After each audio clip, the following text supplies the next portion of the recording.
the police. Cause I'm a spiritually murder this beat. They tell, that's me. Leviathan unleashed. Somebody call the police. Cause I'm a spiritually murder this beat. They tell, that's me. Leviathan unleashed. Somebody call the police. Cause I'm a spiritually murder this beat. My father, he said to swallow these up. Now I'm spitting this fire, keeping your temperament up. My reflection is wisdom, King David gave me these orders. In my heart is Aaron Rodder, I'm about to split these waters. Check up my king, you can't take nothing from me. I'm crushing Jericho's walls like human crash to me. Protected from sinning, I'm winning bright stars in the sun. Gather from Egypt to the land of milk and honey. I turn it up, it's a temperament up. Face it where I'm sprouting blossom like a tree stuff. You can't imitate me, I'll keep my break the leg. Yeah, how a God's for steps, I keep on that pay. I'm resurrected, protected, walking in the valley of death. Because I live inside a world, I'm just a hold in the breath. And just my friends dirty with truth and just on my chest. I'm actually plain, I'm meditating and will never see death. I pray for heat rock, yeah, heat rock. You gotta heat to melt your whole set, dog. That's right. Tonight, me down for the fight. King David, that's a king. Stay woke like a phone ring. Ding-a-ling, roll drums, so far. Trey tell you come so far. 3rd degree, that's me. From a small sanctuary. Trey tell, that's me. Leviathan unleashed. Somebody call the police. Cause I'm a spiritual murder this beat. There they go, all those losers, how we're living you. What you had to go through, what you had to do. Commenting lies, reports hypnotized or dressed in disguise. Illusions, thinking on the matter. Sifting through the dark keeps us wise to the 10th time. Blowing up, cause it's all going down. The streets on fire and it's time to look around. Watch as the sun sets and the moon rises. There's howling on the block, gosh, full of surprises. The voodoo, blowing spells, wishing, kissing tells, could never prevail. We start with the chopping dead. Walking in the daylight, standing in the Lord's right. Putting on the arm, I will blood in my doors. Trademarks, I sign above heaven. Got a place to come if you ain't got it with it. Applying to the changes like an uppercut. They nothing left to break through, dispossess or interrupt. I'm sick of all the changes that be going on. Drifting in the waves, these bodies to drive storms. Trade. That's me. Leviathan unleashed. Somebody call the police. Cause I'm a spiritual murder this beat. Hell, that's me. Leviathan unleashed. Somebody call the police. Cause I'm a spiritual murder this beat.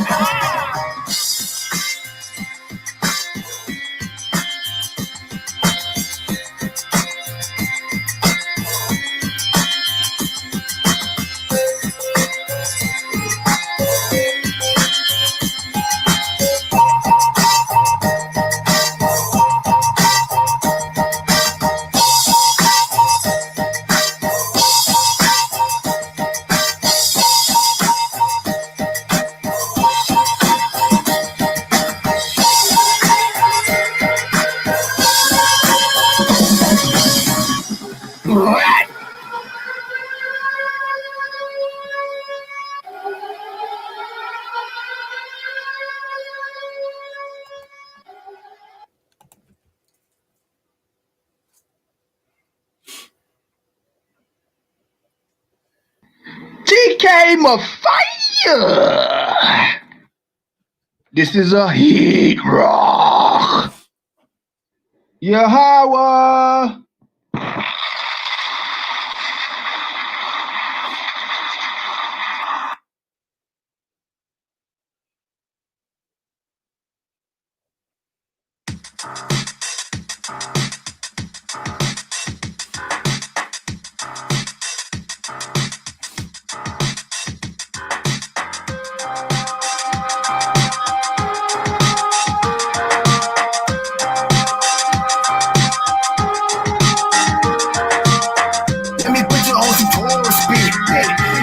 not no gangster-ish. I'ma blow them out as I to mind. You done the furnace by the head and tip the crime. Remember rappers what's left of the Jericho. I don't know, murder was all she wrote. The road is free to the full cool, no it flow. Take a seat and vibe at a 2K play show. We got swords and caribou. Communicating nights around them like rodeo. Yeah, Howard, he is with me. My rhymes is blessed. This is easy. These over bloody lights are low. I'm in your kingdom with the food. We chop it, not for profit. Bang it up and blaze good weed with the offers. Now you gon' stop me, still gon' fire you with. Mission with 5 feet from the belly of a big fish. I'm a Shaw, a predator. He rock the cover side of Dragon's Lair. They tell me your name, it's too precious to see. When I'm going to say it, they gon' be pissed all day. My shield and my almighty power. It's a search and tell, pure no power. And my E5 and my choppers, I pray for rain and burn your veins up like flocker. You're so vibing and you're moving your feet. You can hate all you want, you just a mark of the beast. I'll be born my father rolling over the deep. No surrender and no retreat. It's prophesied already who is. A whole soul, just 100 skis.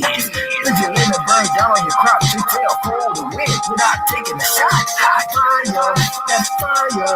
Excuse me, I'm sorry, get it from your high blood. Until the men are resurrected from the dead of war and dangers of thorns with the mark on my forehead. Heat rock people down your block. If you think you better call the cop. Pure waters, then I spill one drop. This will taste you from all the whores and dogs. Knock, knock, to rock, from the rivers, from the four corners, Torah. Christ is Lucifer, I'm the prophesied king. Hot damn, I done done it again. They tell your name, it's too precious to see. When I'm going to say it, they gon' be pissed off. Starting soon, Turnt-TALLY whole legs.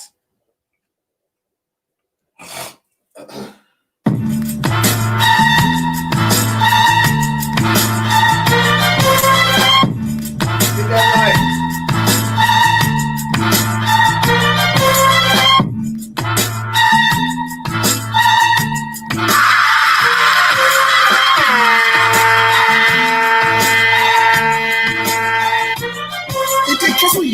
Getting my temperament on. First I'm going to beat and taking a dip in the river, but Sean, it sound like splash. When I get one from lip and say cousin, y'all know it bad. It be like turn what? Just like cocaine, aight? Yeah, I will light in my path like I'm a flashlight. For you eaters, they was over card you now. I wanted to take up the say they wow. They came a fire. It's like your power. Heavenly season changing, where she divide us. Shabbat shalom, I said, I'm passing the peace. We see the taste of all the women's statues, commands and decrees. He told me, seeking you shall call me. It's like a pleasant aroma. Call it singing potpourri. I'm in that greenhouse, part of that green crop. Put for new back. Now, I call it the shit. We're getting back with you. Boss, Messiah, gentleman. Now, Mr. Sauce, also cooking credit. Got of the shit. Green vacation. Who's gonna be talking to me through these green leaves? I think I'm 43. Green vacation. I'm Astro Planet, this heartbeat. I'm not your tree. Planet the smoke. Green vacation. Green vacation. I was taught back if I beg a borrow to get cherry to an orphan, no widow in sorrow. Moses' motto. Now I'm shaking your Howard with all my mind. The future is looking back on looking for skin for saying for the upright. This is the hotness. I say, kind of a sham. You hating subscribers for silly manners can get. Now I'm tossing these clean ones that you need for cash. Now your tokens are burning because my jealousy said can stop my bomb on your head. Now crushing both snapping nails to break the chains of bondage. Gotta come back to the core, but you fooled it in the blind. I call you Dora Explorer. Now you return to the dust, pushing the daisies up. I'm laughing in the table, hailing weeds for praises up. I'm in that gold house, what are they great? Go for no that. Now I'm kind of a sham, spitting that Jackie Banks. Messiah gentleman, mamas is something also cooking and crying. Kind of a sham. Green vacation. It's gonna be talking to me through these green leaves. I think I'm 43. Green vacation. I'm Astro Planet, this heartbeat.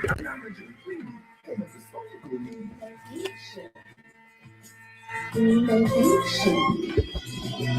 Wanna get y'all mixing the track Heat Rock. That's alright.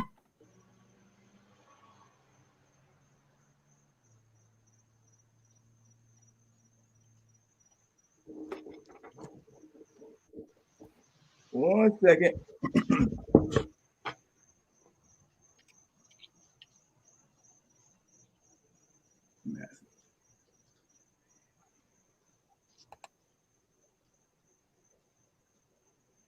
Hit that like button, people. Huggies nappies. We about to start now.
What's up, my dog?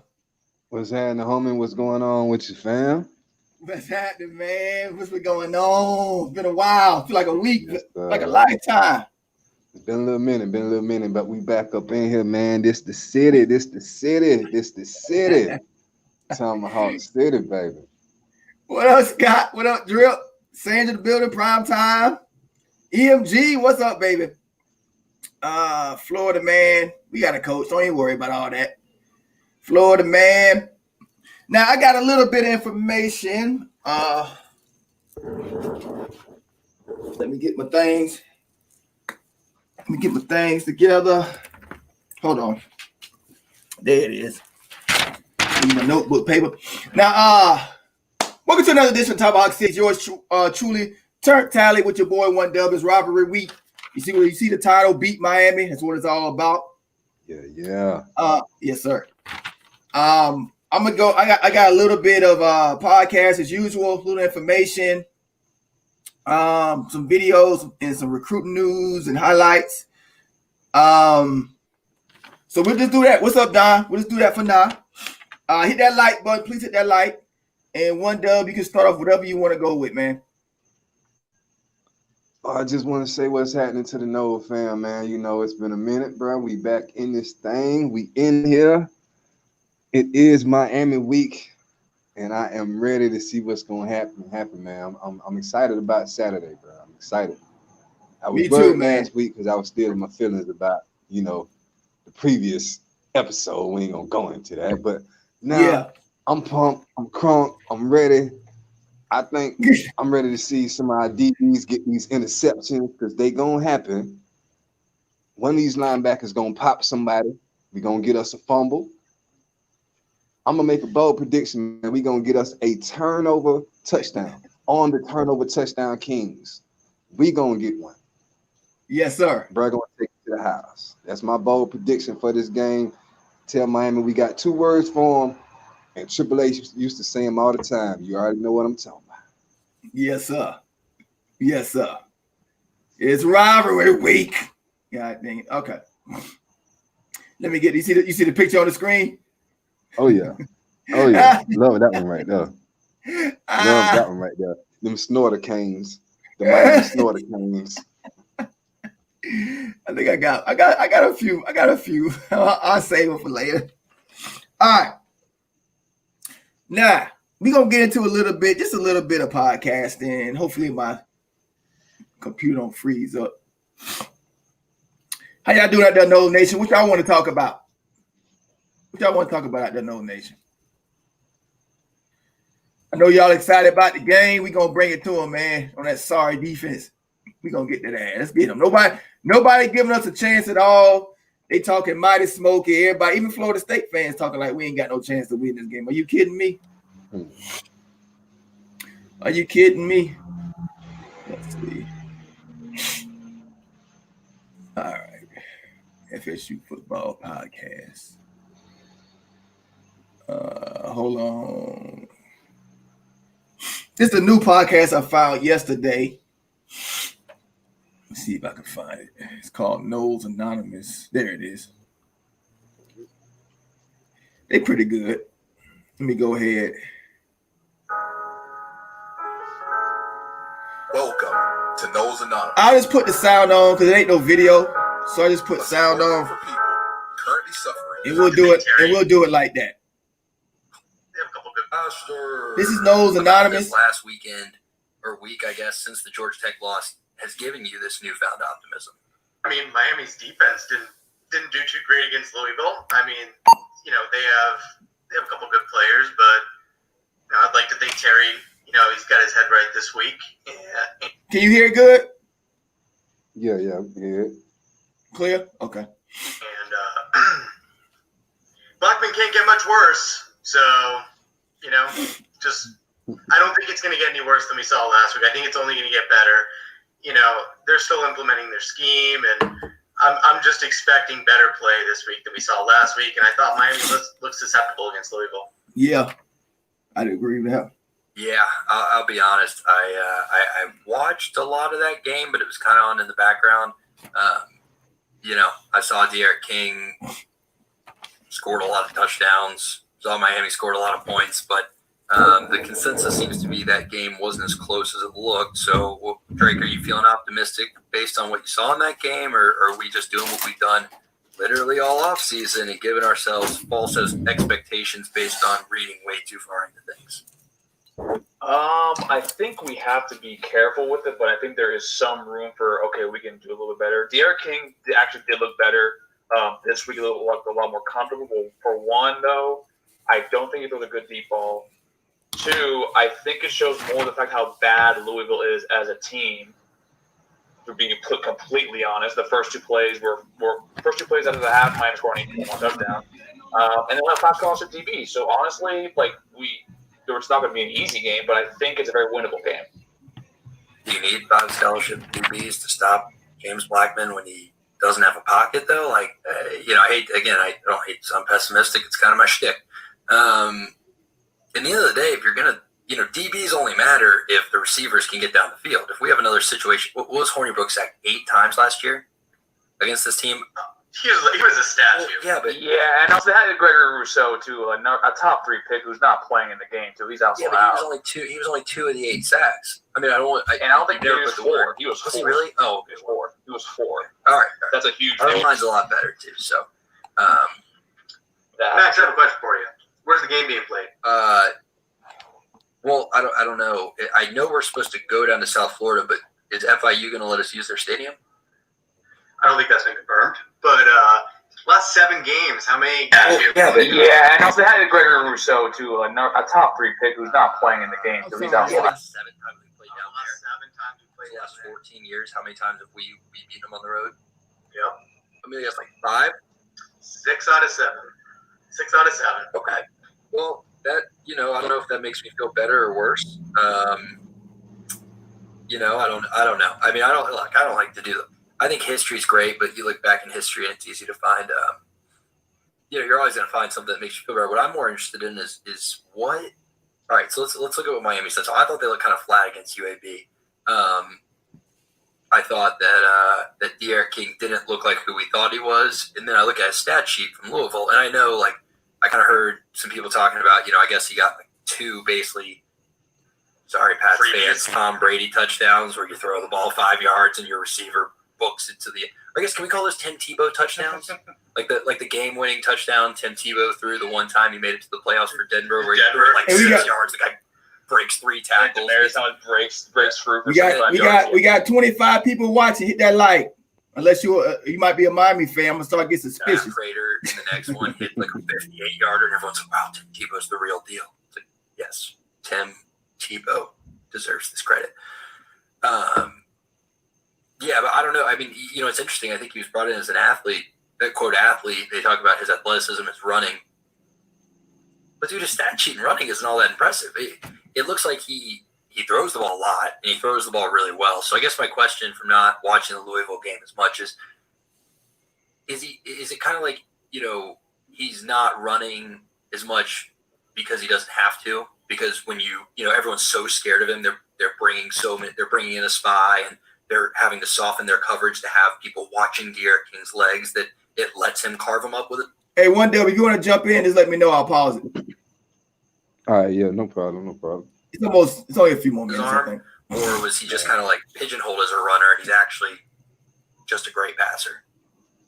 I think he was much better as a passer. What's up, Mike? Probably the number 1 tight end in the country in Brevin Jordan, because Brevin Jordan had, I think, 130 yards of his passes. I mean, 130 yards from his passes. That was 342.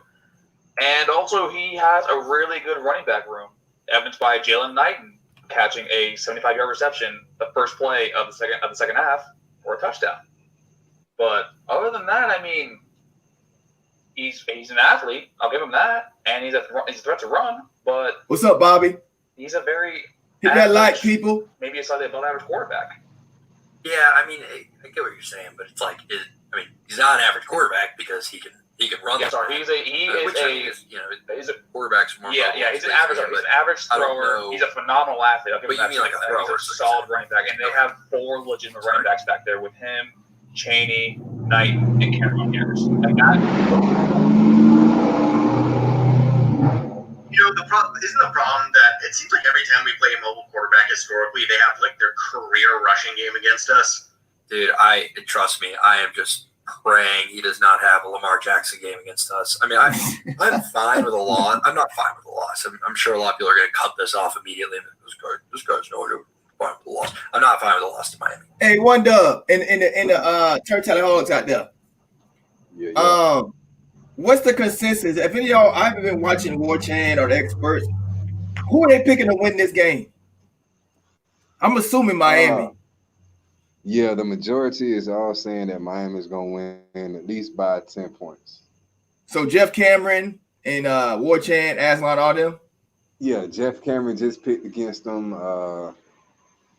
What's his dude name? Not surprised. Gene picked against them. Corey Not Clark, surprised. Aslan, all them cats. Like Corey Clark is the only one that really, he's got the optimism of like, like we could go down there and win. Like it's not a done deal. Like, it's not over with, guys. But everybody else is pretty much, what I'm saying, already gave up. Yeah. Gave up. What's up, all dubs? And they ain't really no fans. I mean, they just paid heads. But the thing is, I knew they was gonna do that. I knew it. Because they're not really Florida State fans, so to say. You can say, like, oh, they're more realistic. No, it ain't that. If you look at Miami's play, they look very beatable. Like, it's not like very, very so.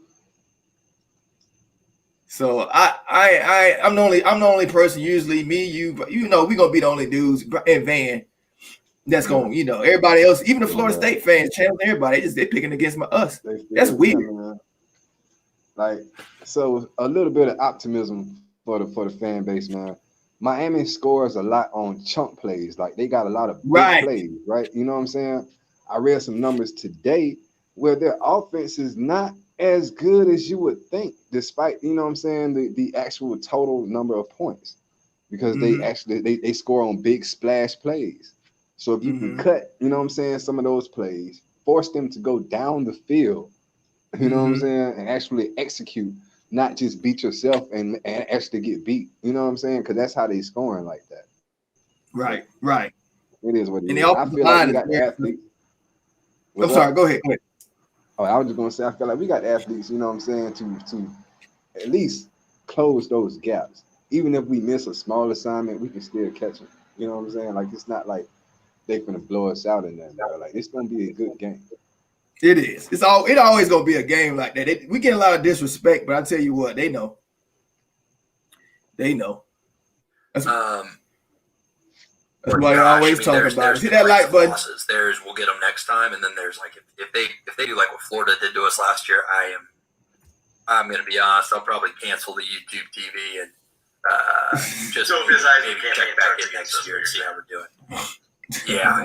I'm not here for that, man. We're gonna need. I just don't think it's possible because that offensive line also is not good too. So yeah, Miami offensive line ain't good. Borderline bad, which I was really and their defense, Miami defense is average, man, mediocre. Yeah, and we'll get more into the Miami preview later, but I want to talk about. You brought up stopping the run, which is how I'm going to do a very weak segue. Sorry, I'm new at this, guys. I bumped my table too, so you'll hear that too. I'm all over the place, rookies. Sounds like we're going. Hey, how we looking with Chuba? Anybody heard anything on Chuba? You one dub? Anybody? I heard. Well, I saw a tweet earlier that there's some good news, some optimistic news about Chuba. I couldn't really go deep into it because it was a war chant tweet, and they be trying to tax you for information. But you know what I'm saying? They feel like there's a good chance that you might see him or Tate on the field. Like, it's not a complete deal that Blackman is going to be out there 100% of the time, and nobody still knows anything about Jordan Travis. Like, he's still a mystery. So if you see him, we just expect that he's going to run the ball again. But if you see Chuba or Tate warming up, you know what I'm saying, it might be a good sign because Chuba has been practicing. He's been practicing with all of the rest of the quarterbacks. So I'm assuming he's gotten at least a few first-team reps because it's a lot of buzz about him right now. Okay. But just a quick thing about Jeff Cameron and then the talking heads, right? They like to do a lot of politics. Like, they like to temper expectations and try to either, I guess, fan the flames when it comes to the coach or either try to put him out. You know what I'm saying? Like, that's what they do with their picks. I noticed that. That's why a lot of them is picking Miami to win so that if it happens, it's not a big, Norvell still ain't done nothing and we still suck. And, it kind of quiets the fan base a little bit. I'm sorry, what's the first part you said again? I was too busy reading the chat. Say it again. Oh, like they always pick against them because they be politicking. You know what I'm saying? Like, they be either trying to play an angle, like Jeff Cameron picked today. And the way he was saying it, it was like he was trying to protect Mike Norvell. It's more like if we lose, well, this will be the reason why, and this will be like this. We're still making improvements, I still see the good things, and this coaching staff is, pretty much just talking up Mike Norvell without the results. I'm waiting on the results, man. I keep hearing them talk about they're going to put guys in the right situations. We're going to adapt to the offense and all these different things. So I'm just going to wait and see. You know what I'm saying? This is game 2. They still on the clock. You know what I'm saying? Nothing changed with me. They still on the clock. I want to see what's going to happen. See, they ain't give. They had to fire Willie posters at the Virginia Tech. Them too. Chant, all of them was laughing and looking like they was, you know what I mean? Oh yeah. So we gonna see how it's saying we better win this game. I don't care who the coach. We better win the damn game. Same thing. I'm equal opportunity. Right, Don. Don said it seems to me Jordan Travis has issues. Hit the like button, people.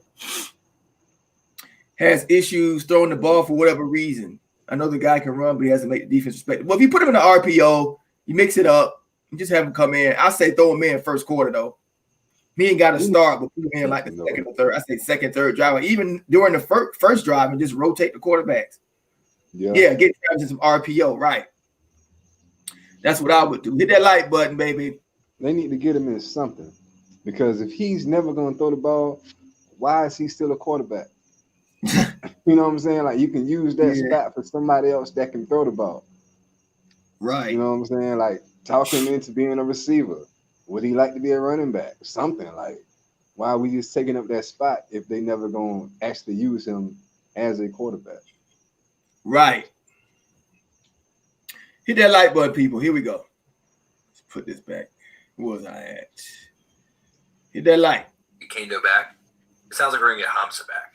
You know, and I think about that Lamar Jackson game, and, you know, the one thing no one likes to talk about is that Lamar Jackson game, we didn't have Derwin on the field.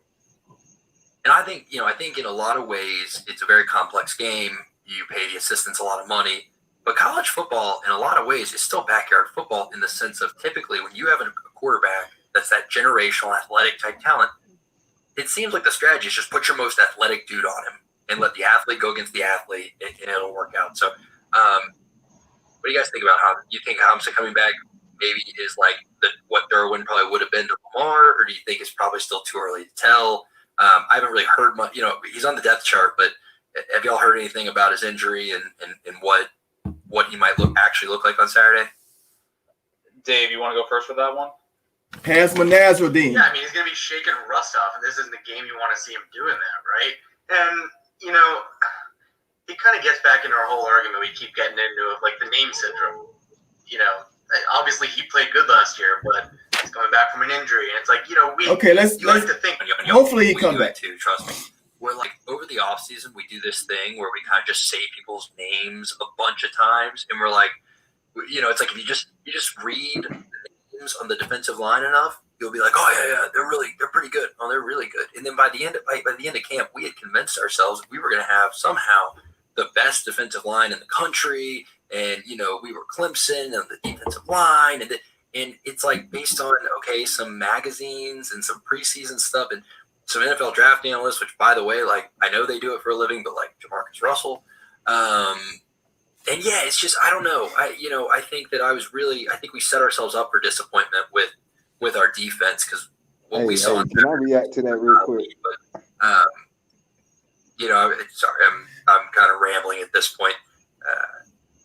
The good news is, I think with Dave's thing, I think he's being a little, I guess, conservative with how I think Nas is going to do really, really well against Miami, mainly because an ACL injury, that's what happened to Nas last year, right? An ACL tear injury last year, is that what that was? Knee injury, whatever the case may be. But an ACL injury maybe 20 years ago, that's like you're not going to come back the same player. Nowadays, it's go just rehab for 8 months, 9 months. You come back, sometimes you come back stronger. And I think him being back there will, can move Travis Jay, over to the other side. You move Jaden Lars-Woodby from safety to linebacker, where he's probably a much better player because he's not particularly fast, but he still has like that decent size. So I think schematically speaking, it's going to be a huge, huge weight off our shoulders, and that's I think it's what we're missing with Derwin last year. I mean, not last year when we played Louisville against Lamar Jackson. Thanks for bringing us back on topic, Drake. All right, here how we many go. times last year it was like you knew once you got past the linebackers, you had to get past Thompson. The dude would tackle everyone. So knowing he's back there, I think does. It helps. For example, I don't think we're going to have what we talked about like against Louisville, where you pitch it off. Yes, Ed, you're right. We'll have to lead the first half. Watch. We know he's going to give. You're not. Don't get the lead and lose it, right? Mm-hmm. I think for me at least, if we can just make Miami work for yards versus letting them have them, if that makes sense, that distinction. That's what you said, one Dub. Yeah. Yep. You heard that? Yeah, you say we got to make them work for it. Right. Don't give up the big plays. Yeah, man. Don't give up them chunk plays, man. Make them go down the field. Yep. That's what he said right here. We actually do have a chance to dare say win. I think we could. It's not going to be Hamza, though, that causes that. If our D-line's getting pressure, we're going to be all right. I'm not saying that we're going to win if we get several sacks, but if our D-line plays like we thought they were going to play week 1, we got a chance. That's what it comes down to. Also, Hamza alleviates the idea of one of our linebackers covering their tight end. What's up, Sir 5? Hamza will be the one covering it, and that's a lot easier to relax about instead of having. If he's on the tight end, you can't really get the quarterback in. Well, during pass games, yeah. I don't know. I don't know about that. It is. I mean, we saw it with Nick O'Leary. It's so tough when you have a good tight end. I mean, they're so big. Yeah, they're so hard to cover. He's so fast. He's really good. I want to hate on the kid, but he's really damn good. I mean, He's you probably- can see with like, even in basketball, right, where there's not no contact, you know what I mean? Like, it's so hard to get your hand inside to defend passes against a big man, like a big body big man. It's like, imagine doing that with pads at full speed. I mean, it's tough to defend a big guy, not just tackling him, but just the way, when you're that size, you can position your body. So what I'm saying is, what is considered open for that kid is a whole different set of positions, a whole different proximity to the defense. Thanks, Sandra. Sandra with the donation. Thanks, Noel. What's she at? Thanks, War Mama. Play this for Sandra. War chant going. Thank you, Sandra.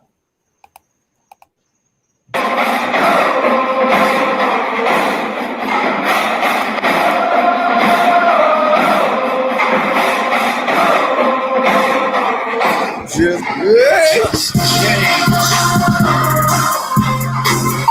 Thanks, Sandra. Beat the track pick, baby. Let's go. Let's go. Let's go. Let's go. Ha! We about to beat the game. It's that game on the game. I ain't about to freestyle. I thought y'all thought I was wild. I ain't spoken up the freestyle. Let's go. Let's go. Hey, this will be the first signature win Florida State has had since I made this channel. This will be the biggest win ever. Can we get one, please? We need that. We need this.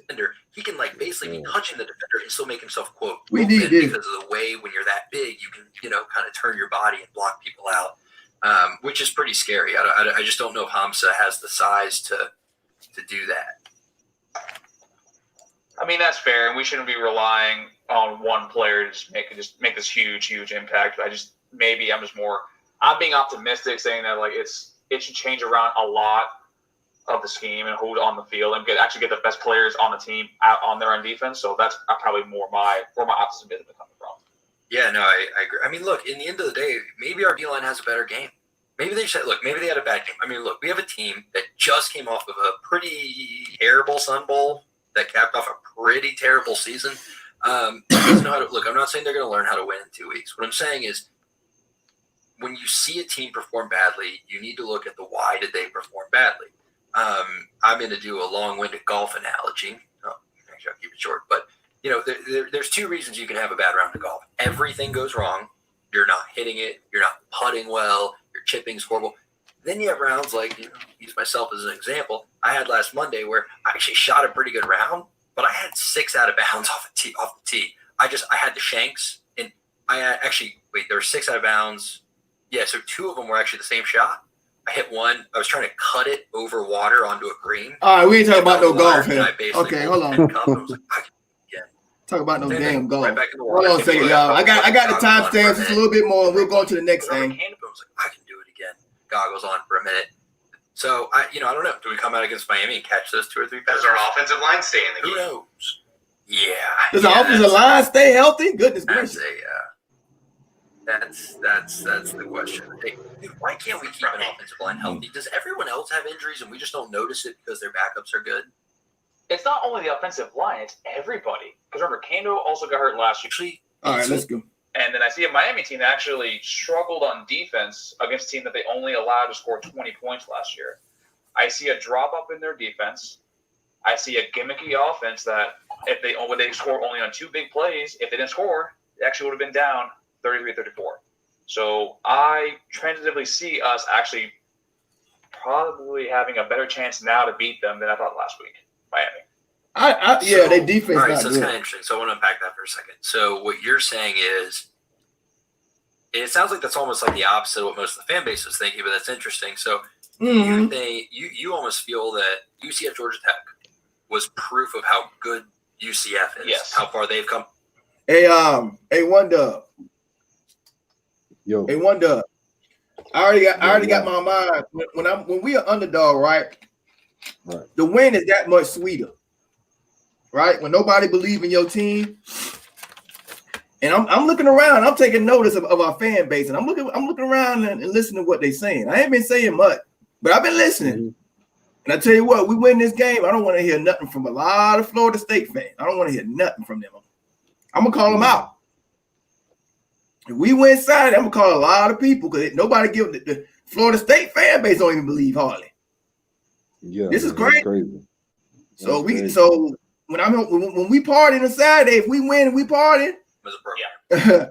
But the Miami game, I don't want to see I don't want to see hardly nobody. The score suggested, and that effectively they relied on some chunk plays, which I think we all know before certain advanced stats became paywalled. Chunk plays are actually not the best way to build a team, i.e., Kendall Browse. But so you actually feel better after that Miami game. I actually do. I do too. It I do too. confirmed my belief that this defense, Miami's defense, I told you is a huge drop off in the it is. year. The linebackers gone. Like that's really my thing, and it also shows I don't know. I'm also more confident going to the Louisville game later in the year because now it's confirmed to me that Scott Satterfield is an overrated and overhyped coach. But that's the talk for another time. Confirmed. You heard it here first. I actually want to get my buddy on here. That's a big Louisville guy when we play them. So we'll see what he thinks. Hit the light. I get that opinion though. I think that's a very fair way to see these games. Like I said, I really didn't dig into the Miami Louisville game. I'll probably go watch the condensed game a couple times this week looking at it. All right, let's go forward. We about done. But besides the big high level stuff where you're like, oh, they were overrated, this, that, and Florida State. And I'm very curious to see when this year's done, what it looks like for all the first-year head coaches. No, not there. Us. I mean, what became the... I hate to say this as probably the president of the fan club, but I think it was the D-line. I think in our first practice meeting that we had, I said that we were going to get at least 5 sacks on the day, 10.5 tackles a loss. Yeah, we looked terrible. And when Kendo went down the game, it just showed the utter lack of depth. I've never seen such slow players on the edge in such a long time. Now, granted, it's the first game. But because you can't put them in that situation who again. Wants to be projected first-round pick, a top-5 pick, a la Derrick Brown, was bullied by terrible offensive linemen, almost an offensive lineman as bad as ours. Corey You see that? You see that one, Doug? Mm-hmm. Marvin Wilson need to be called out. Why does his fan base coddle him? I don't get that. I don't really know, man. I really don't know, man. Because he do all this talking and leader and all this, but he don't show it on the field. He hasn't showed it. Yeah, I need him to become a wrecking ball. Do something, man. He needs to do something. That first round draft pick status. Show it to me. I need to see it on the field because first rounders look different on the field. They just stand out, right? Right. I haven't seen him stand out. He kind of blends into our mediocrity. You know what I'm saying? And I really need him to elevate from that, man. Oh, I know, Sandra. Sandra, you preaching to the choir, Sandra. I've been doing this channel for about 3 years.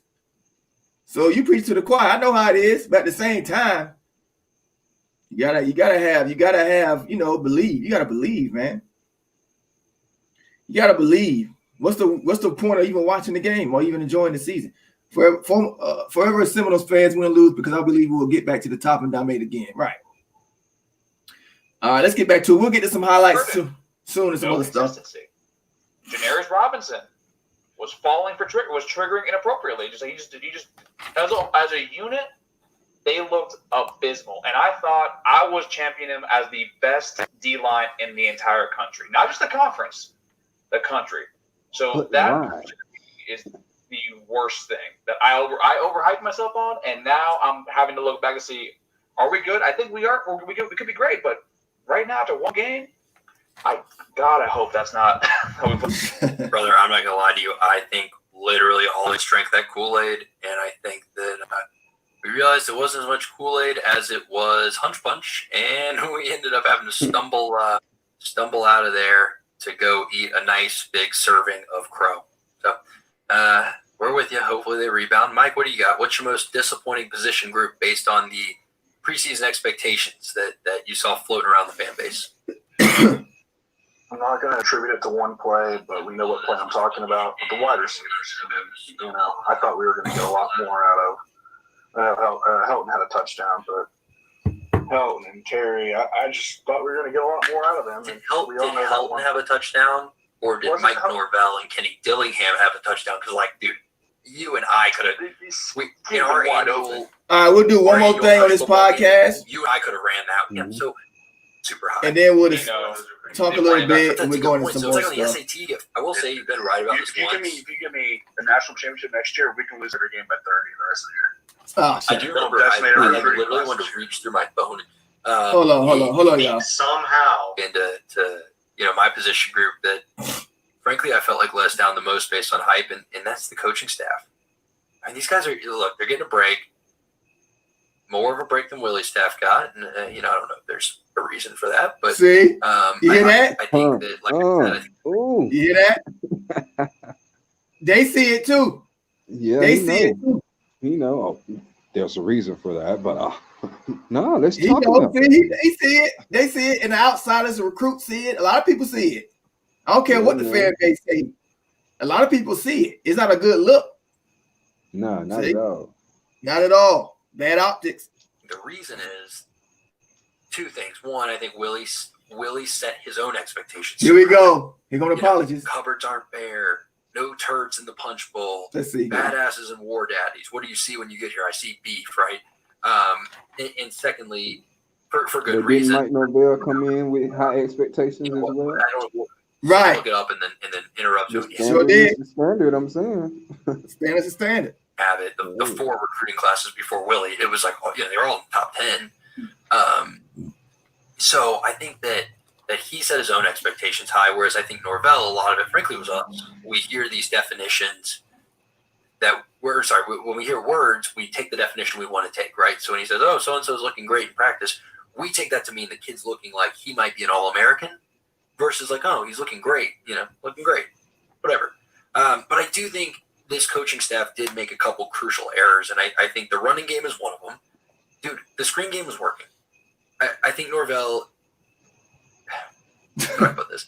I'm sure y'all all work with people like this. People who are excessive planners, over planners, tend to also be very stubborn because if you don't plan the way they plan, then they kind of disregard your opinion. And I'm a little afraid we're seeing that from Norvell. But, dude, why throw 42 times to James Blackman? You know what you got. You know he's not a quarterback that throws 42 times. You know it. Not only does he know. 6'3". All right, let's go to we done with that. Let's go to sports then. Hit that like button, people. Hit them likes. Hit them likes. Got the haters up in here. Hit them likes.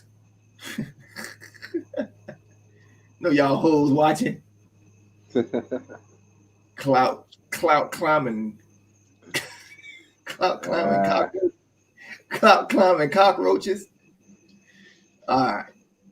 Let's see. I just work. That's all I do. I ain't got time for that foolishness. Den Sports Show. Let's look at the Den Sports Show. I think I could do it on here. What's his face? Big Game James. I'll be on Facebook. Big Game James. He had a little thing about Mike Norvell's coronavirus. So I just want to touch a little bit on that. Gene Deckerhoff will be calling the game. Is the game in Miami? Do you know one, Doug? Yeah. Is it in Hart Crack Stadium? I'm not sure if it's gonna be in the crack pot or they're gonna find some other place to play it, but I know they're gonna be down in Miami. We don't beat them like 6. We don't beat them in the crack stadium 6 out of the last 7 times. You know that? That's another reason why I feel good about this game. We play them better when we go down there. Yeah, we beat them 6 out. We own their house. That's our house. We own that place. Sports Day with Denny Thompson and James Cole on 1010 XL. At 12. Now let's see what he got to say about Corona Mike. Let me see. No, but listen, hold up. That's my problem with you, bro. Bro, I know you out there with the Gator buddies. I love y'all. Y'all my dogs too. But you can't sit up there and keep bashing us. Hey, this is real low, though, bro. You making all kind of jokes. Yeah, I said, no. You that's your alumni, Jay. You can't. Mike is not my alumni. He's with the Central Arkansas. No, he did not go to Florida State. Weren't you bashing Willie? You bashed William Jerome every he sound like Henry Lee. week. You still I know. I bashed. Yeah, you're right. I bashed Willie. I bashed the coach. I do not bash the Garnet and Gold. What are you talking about? I bashed the coach and the players who aren't upholding the standard. But other than that, I love Florida State. Bro, you was picking at us yesterday, bro. I was picking at you Mike. Whenever I was made the comment about Mike, I was picking on Mike. Belly, come on, man. Okay, time out, Belly. I want you. Okay, I'm gonna give you the same description that I gave. This program. I don't want to get in your business, Belly. Is there a Mrs. Belly? No. No, remember Belly? No. Okay. Belly's the one that dropped the meat in the on the sand, bro. That's not Belly. That was somebody else. Yeah, that was not Belly. That wasn't Belly? No. Anyways, here's what. Wait, Belly, that's not you? All black people don't sound alike, Denny. I just want to make sure Hold you on. know that. Are y'all sure that's not Belly? Chris. Yeah. Anyways, Belly, here's my question I gotta ask you. The t-shirt guy. Belly. Here it is. Yo. You get COVID, right? You're around. You have a kid. You have a lovely daughter, and you have a lovely wife. Neither one of them have COVID. Everybody that you work with, you're in management. You got to tell people what to do. None of them have COVID. Only you have COVID. But nobody that you're supposed to be around has COVID. Two things that can happen. Deductive reasoning. Either you don't have COVID and you're ducking somebody, or Miami. you got COVID from an outside source. College check. Oops. That's how I said. No, not true. But look at the boy. I don't know if y'all look at. I don't know if you say the CNN people. Kumo. Somebody got some wife didn't. His wife did. Yeah, whatever. His wife didn't have it. You gonna use a politician? Of course, they're all banging somebody else. He's not a politician. He's not. Oh, the CNN brother. Fredo. Yeah, Fredo. The one that was doing the show in his basement still caught him. And but they also on the street, they saw and him then lied and act like he was just now leaving the basement. They saw That's him who you want us to believe, though. They saw him leaving, man. Well, they got a lot in common because now Mike's gonna be coaching for the basement. No. Do you think he's calling him plays? They won't let him do it. They can't do it. It's illegal. Watch we gotta this, let the guy who looks like a serial killer be the Let me watch it. That was Dan Mullen. Watch this now. If that was Dan Mullen, would you bash? Yes. You know who I would say he got it from? I say he got it from his wife when she was kissing one of the players. When she was kissing one of the players. Don't you dare compare Florida's program and Florida State's program right now. Don't you even let that come out your mouth. I talk about Dan Mullen. No, what I'm talking about is first off, let's be real. This is the Bash the Seminole channel anyways, but I love you guys. That's true. That's true. All day I gotta listen to Dan in the morning. Well, win a game. Cool. Win a game, Belly. But when we was beating y'all behind for 7 years in a row, y'all ain't give us no love on this channel. I agree with you. Y'all are 2 more losses for playing the JV game before our game starts. Belly, they have Gator. They've had Gator and Hurricane guys do the Seminole update during the season. Like that. There's not an FSU alumni here, but Emmanuel is doing the two FSU alumni. But I agree with you. Continue, Vince. So my thing is, if you say something bad, if you bash one of them boys right now about that gold, that red, that whatever they color, like orange and blue, they gonna jump on you, James. Oh, I don't care about that. I talk about Florida all the time. We've done our fair bash. I've done really good. Like with remember, I don't get my fair credit for properly nicknaming Coach McElwain. Everybody else started calling them Butters and Teeth after me. We did an entire you know what I've never done for White Mike? A commercial. Not yet. I did a commercial for McElwain. I think that's it. Non-biased, even though I am slightly biased. Because there was so much research that went into our Mike White coaching segment the other day. That's me just asking questions. Like journalists do, they ask. Nobody's asking the right questions. I mean, I want to because I need not what I need. With them canceling the Notre Dame game because players are getting COVID. I mean, I'm just saying. wondering why this game is still going. Why on. this game is still going? The safety of these kids. Yeah. So Notre Dame game canceled? Bruh, not just that, man. Let me give you something else, right? So there is, I think it's Rickards and somebody else in Tallahassee. Matter of fact, it might be Leon and Lincoln or something like that, but it's 2 Tallahassee high schools, right? And a few players have come up with COVID. So instead of just quarantining just those players, right? They have went on and quarantined the whole team and the coaching staff. You feel me? So I'm with Buddy. You know what I'm saying? Like, I'm still hoping that we go down there and beat the crap out of Miami, or at least get a 1-point victory. However it come, I want us to win. I want us to play. But my nose is tingling. My spider senses is going off because I'm like, come on. You the only one that got it. And nobody else is quarantined. You know what I'm saying? Like, before all this started, just you having that positive test and the contact tracing, whoever you've been around automatically needs to go in quarantine. But here's the kicker. They're saying he's asymptomatic. You know what I'm saying? So he ain't got no symptoms and all that stuff. You feel me? But all of a sudden, you come up with it, but nobody else got any problems. Nobody. Not even one. What about this? What if this is the last game of the year? What if they because if Notre Dame is a game. Okay, no, we played somebody else before Notre Dame. Notre Dame looked awful too. They looked really awful in the game. So that's already suspicious.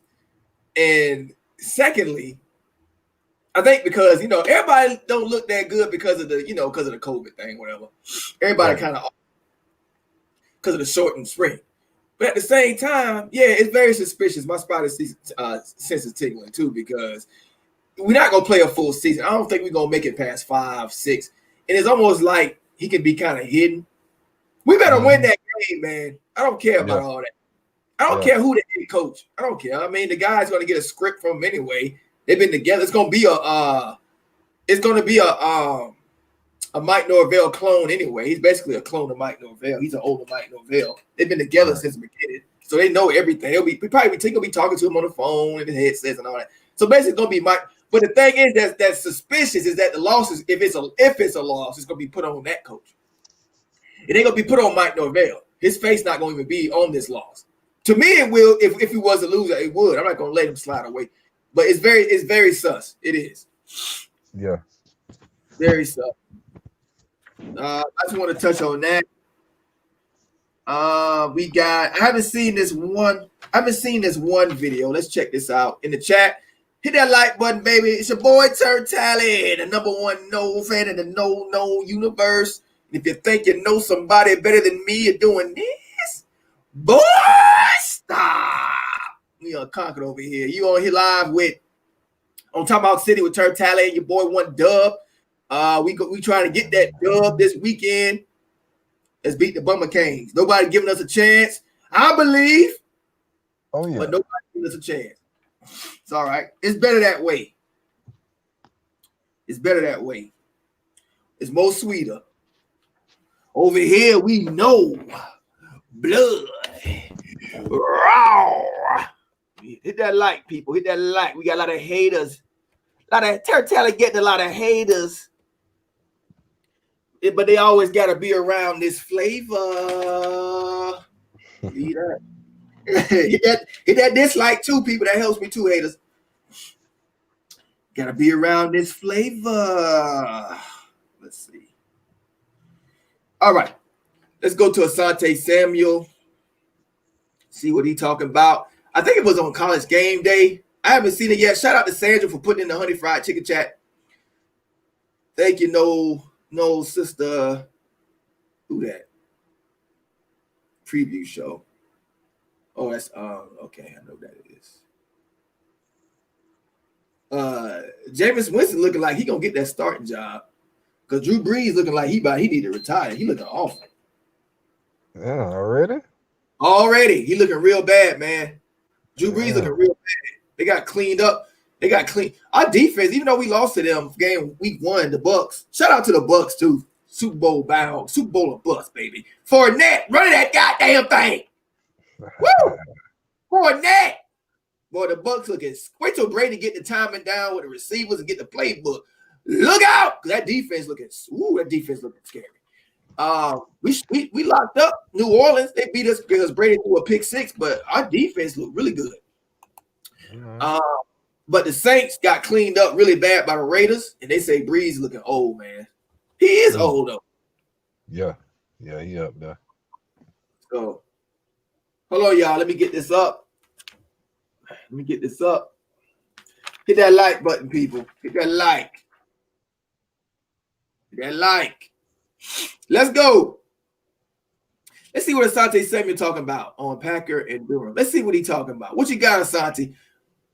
Are you going to guarantee a win for the Noles? But right now, we want to bring on another gentleman who is an absolute baller, man. This guy, you're going to see him on Sundays, and more importantly, you're going to see him Saturday taking up. This is a Deion Sanders guy, too. Deion Sanders loved when we picked up this guy.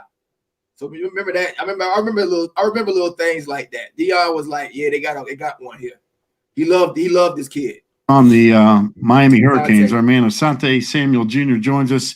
Asante, first of all, man, how you doing? Congrats on so far. Again, I know you just want to play football, man. I know you guys just want to play, but man, it's a big game coming up Saturday night now. Yes, sir. I'm ready to play. I know that. Hey, dude, you've been ready to play from day one. That's never been an issue now. But hey, when you guys take on a team like Miami, I always say this is one of those personal games, right?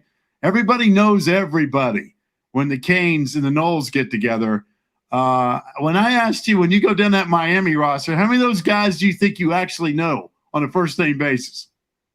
On a personal level, I really know, I would say 10 to 15 guys personally, that I played with when I was younger or in high school or just been playing them on 7-on-7 teams or stuff like that.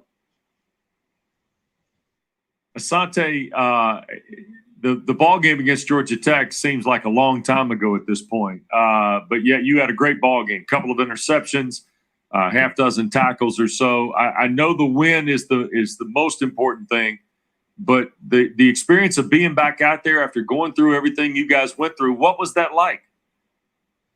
It was a blessing to be out there because some people can't even play this year in the Pac-12, and it's just a blessing to be out there with my teammates, even though we didn't win. But it's just I'm just happy to be out there with my brothers, compete and go on the war with them. It's a bright spot the whole day. Oh, wait, did you get up with Sims after the game and say, hey, man, I appreciate you throwing 2 of them to me? Did you mention that to him or not?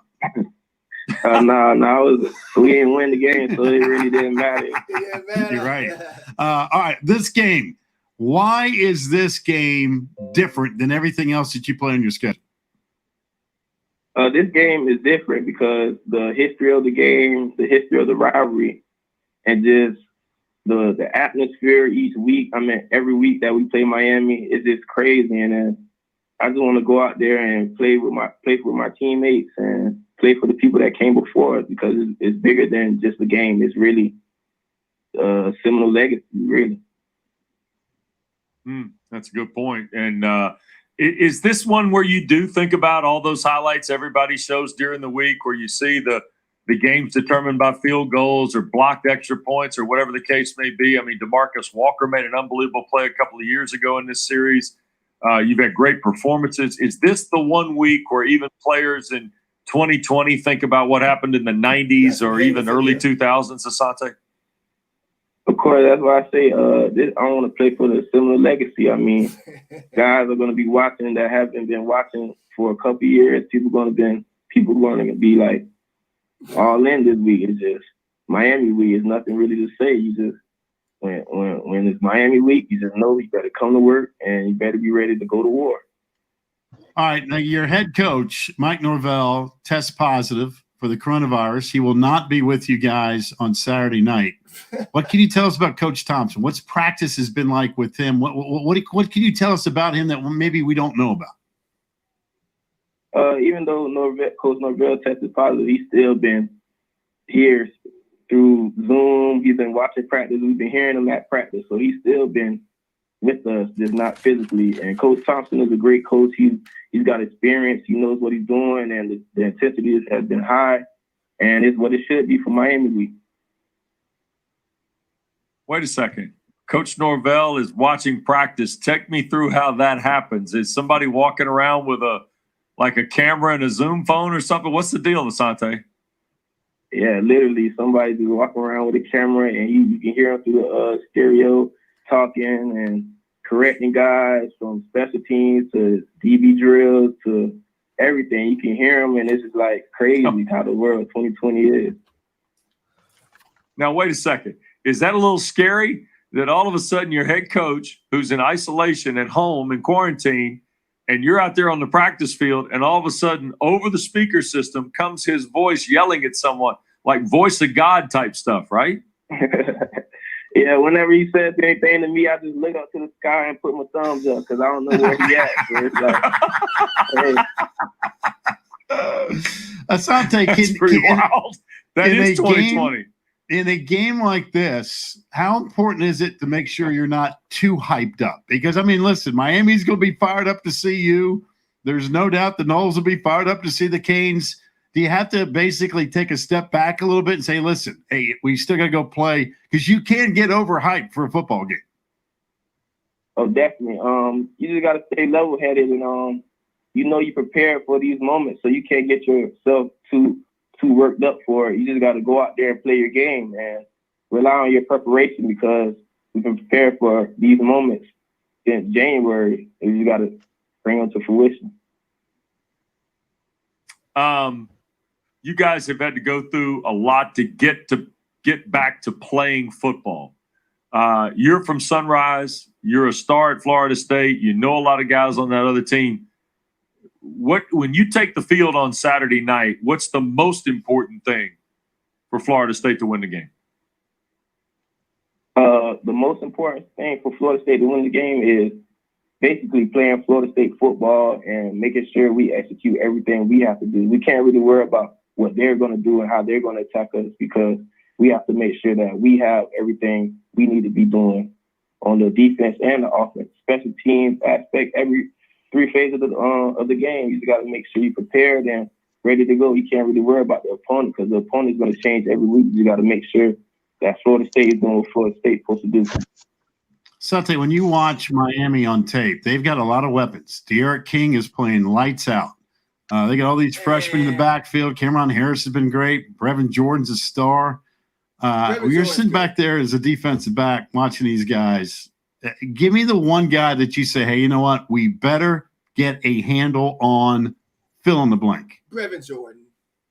For me, I feel like they have a good offense and they all click together. So they all feed off each other. So I feel like if one's rolling, all of them rolling. So I feel like we just have to stop the offense. We can't just focus on one guy because there's one guy.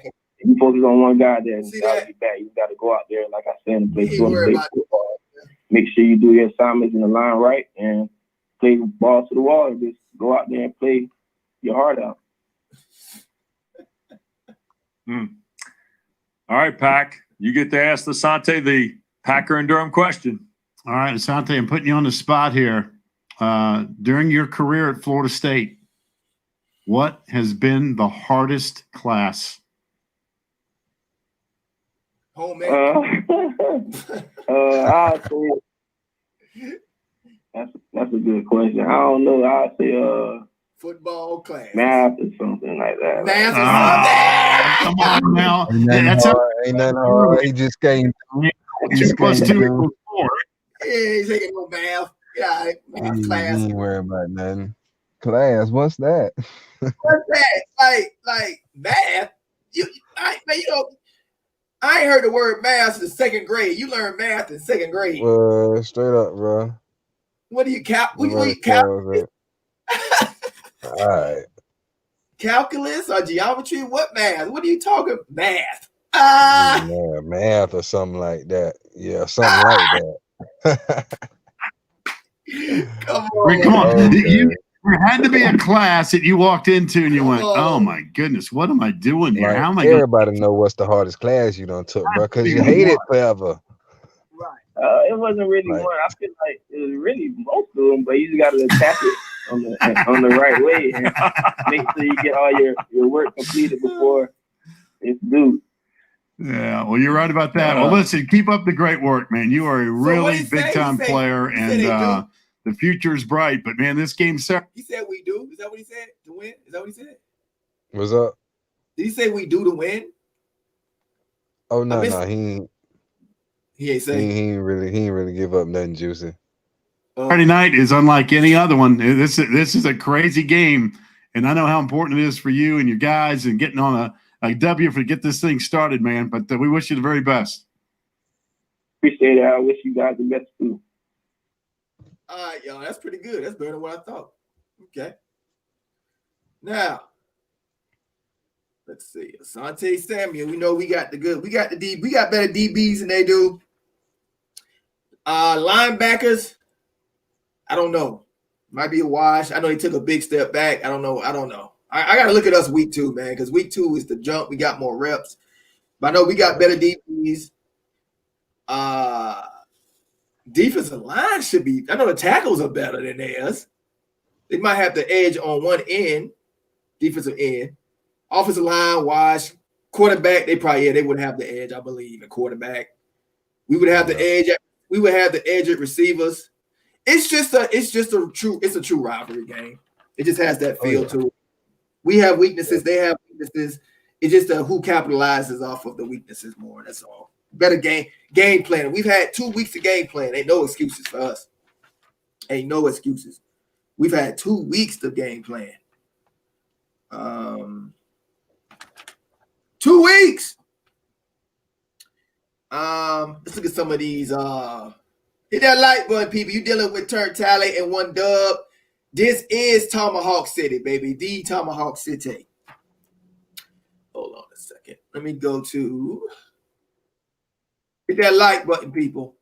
Thank y'all. Appreciate the likes. Also, check out the store in the description box. Also, donate to the super chat as well if you don't mind. Let's see. So what's his face is live right now. Let's see. What was I doing? Let's go to War Chin. Look at some coach speak. I already watched Chris Thompson. It was like watching paint peel off a wall. It's very dry. So that could be a good thing. That could be a good thing. It could be a good thing. He just know football, So everybody different. Everybody got their own method. This is my favorite coach right here, and this is an A+ squad here. The change, I guess not change, but this could be the game changer right here. I love this guy, his energy. But I guess the advancement or involvement of Australian punters, both teams obviously this week have them.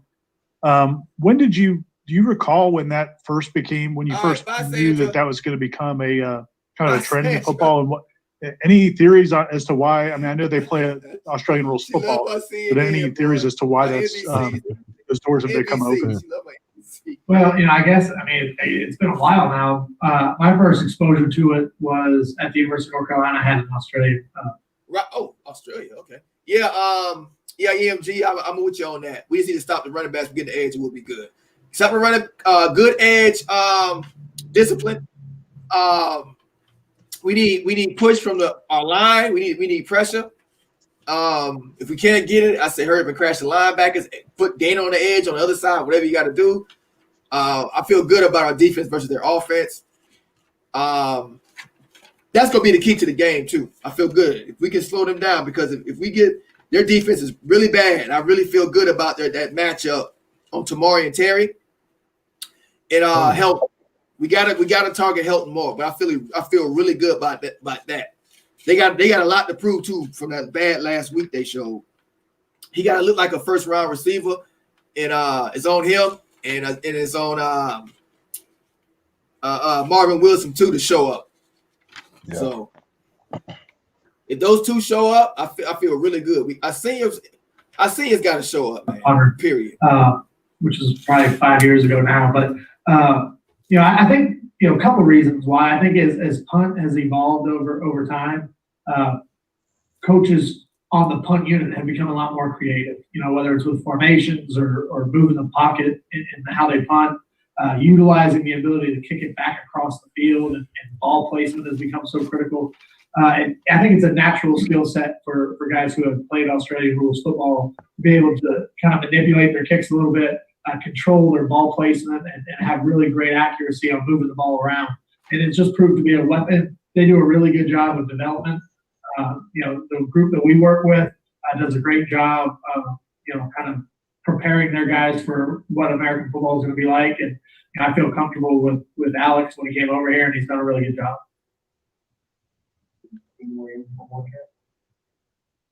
Afternoon, Coach. How you doing? Good. How are you doing? Doing well, thank you. Hey, Ryan Fitzgerald was not available, obviously, in the opener. Is he going to be available for this Saturday? And if so, how's that place kicking competition going to work between him and Peter? Well, so Parker had a great first game. I thought he did a lot of things well. So we knew when we were going to gain Ryan back that we would kind of reopen the competition and let that play out through the week. Coach and I are going to have a conversation over the next couple of days and really iron out all the details of how it's going to play out. But I feel very good about either one of them given the opportunity, and they both worked hard and prepared well. So, I expect whichever one goes out there to be able to do the job to a high level.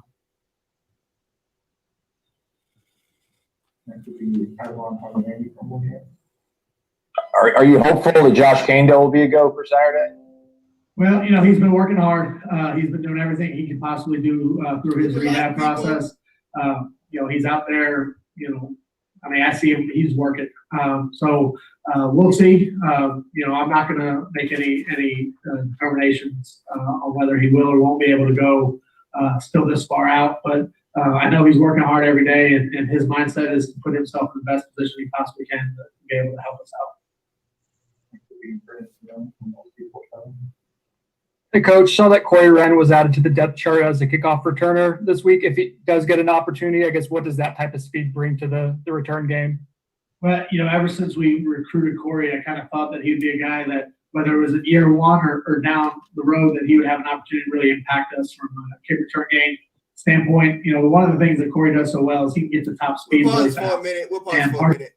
Hey, one Dub, you want to take this? What's up? You want to take this from Serve 5 before we move on? Oh yeah. I feel like they need to change it up for real.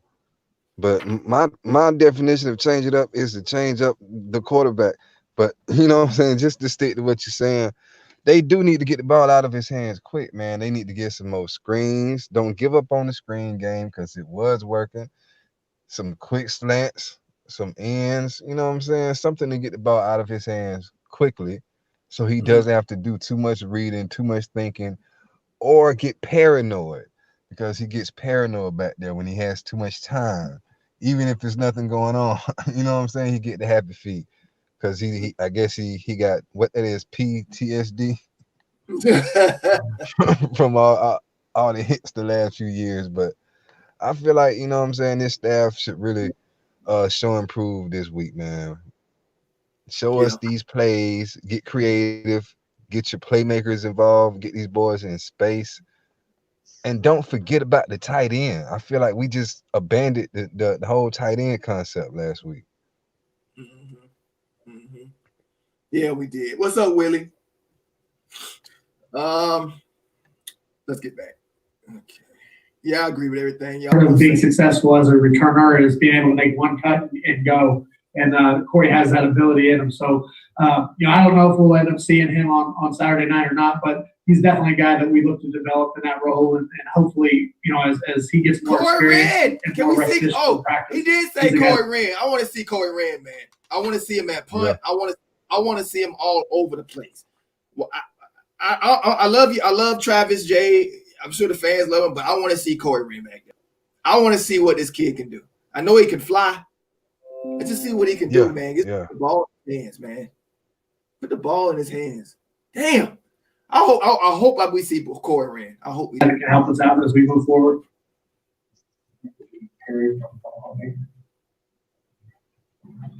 Coach, when going against a quarterback like D'Eriq King, how do you emphasize both keeping contained but also, attacking the passer and getting upfield?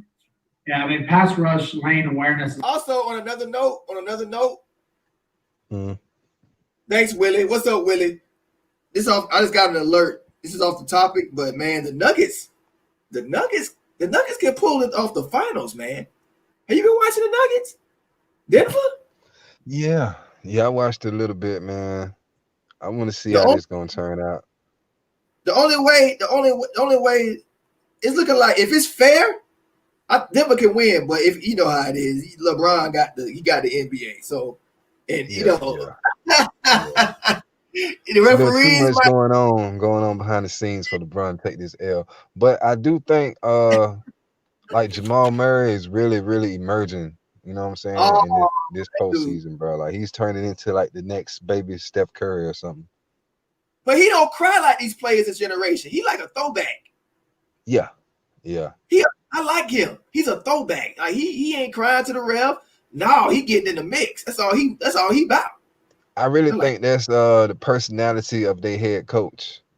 Because Jokic, he's pretty much a throwback. You know, he's skilled for a big man, but he's like a real tough grinder. You feel me? Like, so I feel like I think their coach is still Mike Malone. Like he's a real old school kind of guy. Yes, sir. Let's go.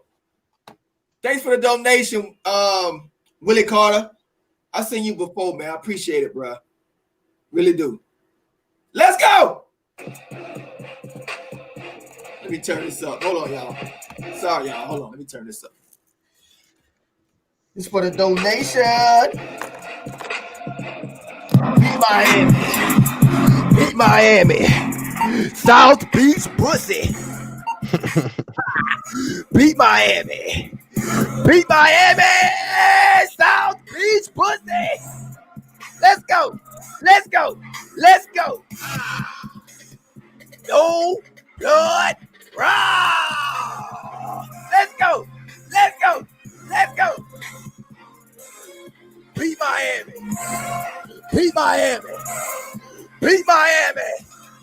Beat goddamn crack cake. Let's go. We in here. Let's go. We in here. Miami. Short pussy. Let's go. Get that ass.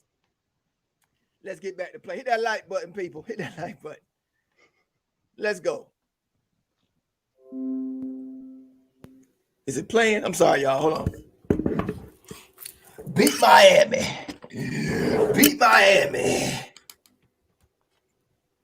Boy, don't let us mess around and beat Miami Saturday, boy. It's going to be a party. And working as a 4-man unit. I've been waiting for this for 3 years. Yeah, I'm a Miami Heat fan. Yeah, they doing good. I don't believe they're going to win a championship, though. The only good thing Miami got. I'm a Miami Heat fan, but they ain't going to win a championship. Ain't no way in hell. I'm surprised they made it to the Eastern Conference Finals, though. I'm proud of that, but they ain't going to win. Yeah. I'll go for them, but they ain't got no chance in hell. Anytime you play a mobile quarterback. Oh, it's another thing. It's another thing I noticed real quick. You notice with the Miami Heat, right? You notice like, okay, players like Cleveland. Check this out. Players don't like going to Cleveland. It took LeBron to be born there to go there and win a championship, right? He had to be drafted and come back, right? Nobody go back to Cleveland, right? People don't even want to go to that shithole, right? But look at Miami. Dwayne Wade was there his whole career. He came back after he left. Yeah. Right? Look at who I peeped this last night. And look at Udonis Haslem. He been there 50 years. He ain't going nowhere. He's still there. Yeah, he's still there. That nightlife in Miami, it's off the chain. Nobody want to. Most people go to Miami, play there. They ain't going nowhere. No, and you get tax-free pay. Nah, they ain't going nowhere. Straight up. Okay, let's get back. Especially a mobile quarterback that has so much poise in the pocket. So we're going to have to do a great job. It's going to be a challenge for our guys, but it's been a point of emphasis for 2 weeks, and hopefully, when we get there on Saturday night, we're going to be ready to roll with that. You've been a part of some great rivalries at other schools. when you go into a game like this, is it any different? I know you guys try to treat every game the same, but in rivalry games, is there anything as a coach you kind of look out for, or anything you're looking to either stay away from or to encourage? Well, I think the biggest thing that you do in these games is you try to harness the emotion that's involved with it. You don't want your guys, playing the game on Thursday and Friday and not having that energy when they need it. So you try to have a slow build, kind of a slow burn all the way to kickoff, and try to keep building that momentum as you move forward, because there is going to be a lot of emotion out there. There is going to be a lot of excitement, and there should be, and that's what these games are all about. But you try to harness that as long as you can, and then unleash it when the ball's kicked off. Because there are times where you get so excited so far out that you kind of can burn away some energy. So as a coach, you want to kind of keep those guys on a slow burn all the way to kickoff, and then let them go do their thing when that ball is put down to play. Coach, I guess how much stock do you put into your guys' ability to rush the passer after the Georgia Tech game? And has the last few weeks been spent on just sticking to what you guys want to do, or has it been outside the box thinking of ways to create pressure? It's been a little bit of both. I think in game one of the things that you learn, no matter how many times you scrimmage or how many times you practice, you really find out about what you have from a coaching perspective. And there are some things that we can absolutely, obviously, improve upon, with the 4-man rush. But we're gonna have to mix things up a little bit. I know Coach Fuller's alluded to that. So we're gonna do what suits our personnel best, without giving away too many schematic thoughts. But we need to improve, obviously, in creating that 4-man rush. But we're also gonna have enough weapons in our bag where we can help our guys out. I hope they go in. You guys played younger defensive ends in that game, Josh, obviously, and even. What's that? Oh no, he was talking about trying to get pressure on the quarterback, and he was saying they got weapons in their bag that should help the guys out. So I'm saying Saturday night, I hope they get in their bag. I missed that. Hold on, I'll rewind that. I missed that one. Listen, I zoned out. Okay, that's why it takes two to make a thing go right. Obviously, and creating that 4-man rush. But we're also going to have enough weapons in our bag where we can help our guys out. Okay. Oh, he's talking about defense. Oh, you guys played some younger defensive ends in that game, Josh, obviously, and even the redshirt freshmen haven't played a lot of football. Did seeing themselves see it play extended reps and like having that game film, did you see how it was helpful for them over the last week or two? Absolutely. Whether you're talking about Josh Griffiths or Derek McClendon or Quayshawn Fuller, that was really the first time they played significant football, especially in big moments of the game. And I think every single opportunity they get, they're going to have an opportunity to improve. I think that first game for them was eye-opening a little bit, just in terms of the speed of the game and the physicality of the game. So I think every single time they go out there and take the field, they'll be that much better. People always say that your biggest jump as a football team is between game 1 and game 2. 1 and 2. And that becomes especially true for your young guys.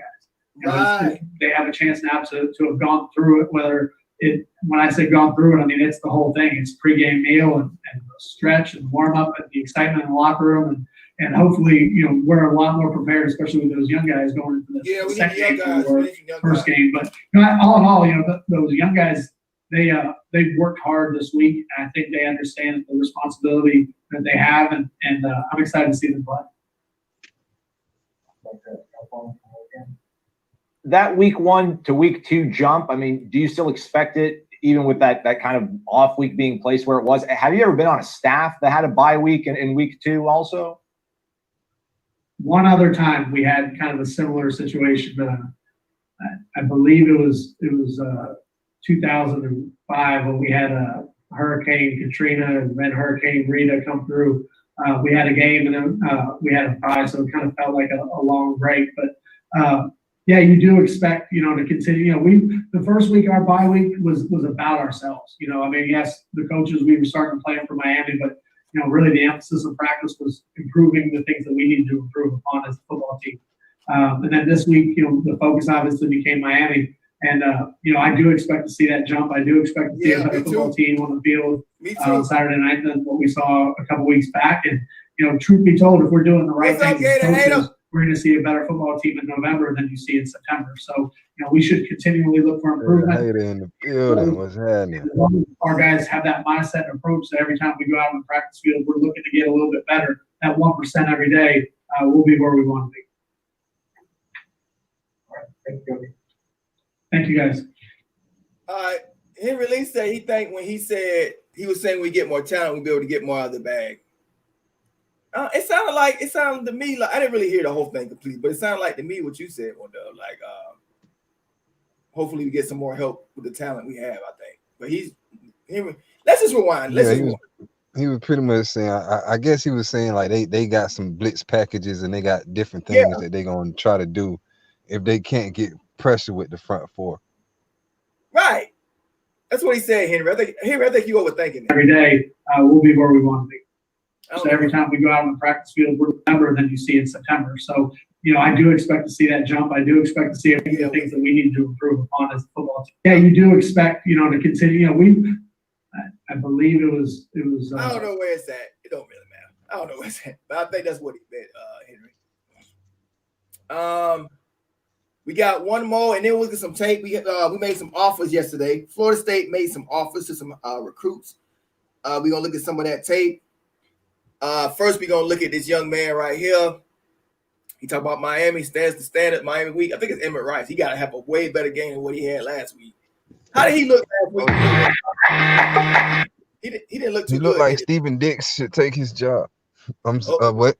He was straight. He was straight. I ain't gonna say it like that, but I feel like he should. He need to step up, man, because he was one of the brighter spots. You know what I'm saying, of the defense the last few years, bro. So I'm expecting more from him. I'll just say it like that. Okay. Because when the last time we saw our linebackers just go blow people up? I know. Right. I need that. I need that. We need that. The Ferrari is doing his job. You know what I'm saying? He's slapping people. I need the rest of these cats to go slap people. And he changed his number to number 1. You can't put on number 1, man. Sam Coward had number 1. He was a killer. You got to go slap people if you're going to put on number 1, bro. Like, straight up. Right. Yes, sir. We're going to see. Hit that like button, people. Please hit that like. We got about 25 likes. Hit that like. We got about 35 people watching. All right, Emmett Rice, see what we got to say.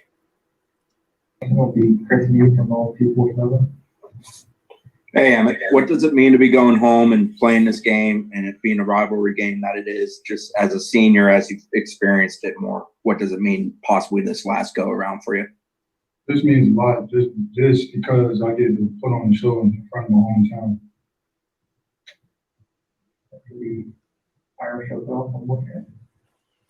Yeah, on that note, Emmett, I know I think you were still injured last year or 2 years ago when you guys went down there.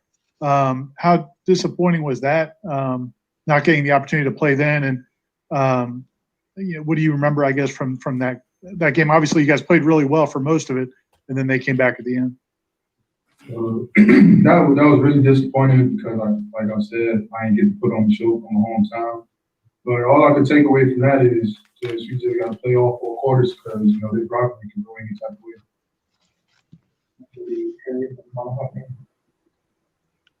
Sorry to bring up a sore subject, but going up against a team that capitalized off turnovers, you saw the effect that not getting a turnover can have in the game. How have you all kind of emphasized that this last week, capitalizing on the chances an offense gives you?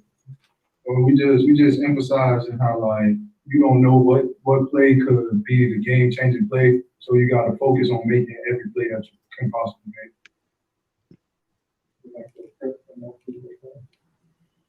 How did you think the linebacker group played against Georgia Tech, just as you guys were preparing in preseason to what you actually did in the game?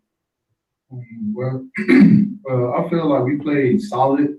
It wasn't to our standard. You gave up 16 points, but we had some MAs. We had some missed tackles out there. Yeah. We didn't play. We played well. We didn't play to our standard, which is excellent. So right. It was an okay game. He played more than well enough to win, though. 16 Hey, points. and Coach JP, we just spoke to him, says he feels pretty confident that you guys are going to make a jump and the fans will see an improvement out of this team against Miami. I mean, what have you seen or what do you feel, I guess maybe even personally, that you think that there'll be a better product, a better defense from you guys this time around? Well, this time I just feel like we like the last game we played, we didn't harp and we didn't do our job to the best of our abilities. So that was the main focus. And I feel like defense, y'all played well enough. You can see everybody doing their job and just flying around playing this football. Offense lost that game. Looking at Miami's offense, they've obviously had some success early this season. What have you seen from the quarterback, De'Ara King, and what do you think some of the keys will be defending him? We just got to play fast and physical because we know he's a talented player. We can maintain tight offensive balls around him. We got to play fast, physical, and do our job.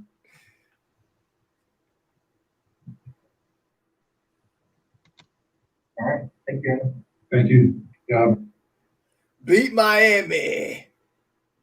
All right, let's get some highlights, y'all. Anything you want to touch on, one dub, before I get to the highlights? Oh no, we can slide to the highlights and see what these cats talking about. Let's get to it. TURNTTALLY highlights. Hit that like button, people. You dealing with the best, the greatest channel on YouTube, Florida State football, baby. Boy, stop. It's too easy. All right, Bryson Hurst. Bryson Hurst.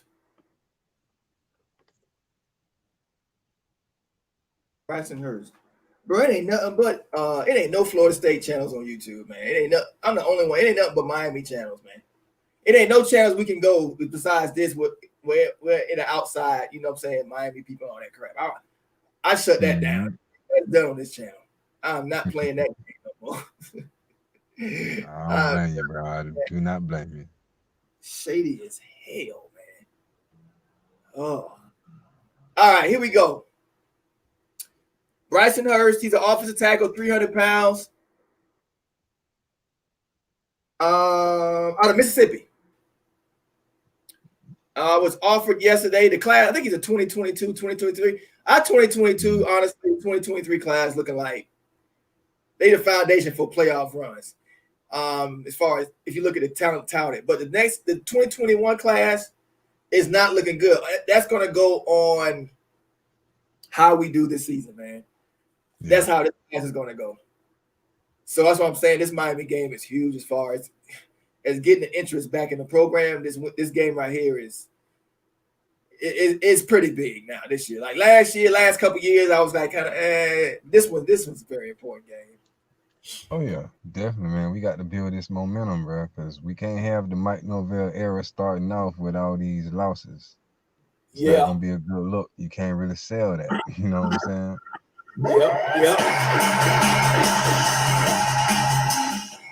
Yep. Let's see what he got. Is this Bryson? Oh, that's not him. Is that him? A tackle. Wait a minute. Is he on the line? Hey, okay, there you go.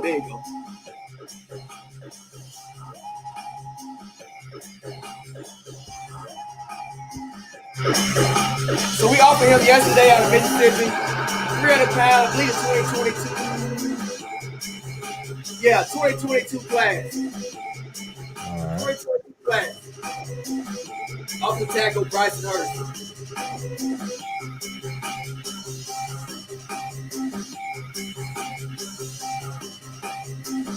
He's a big boy.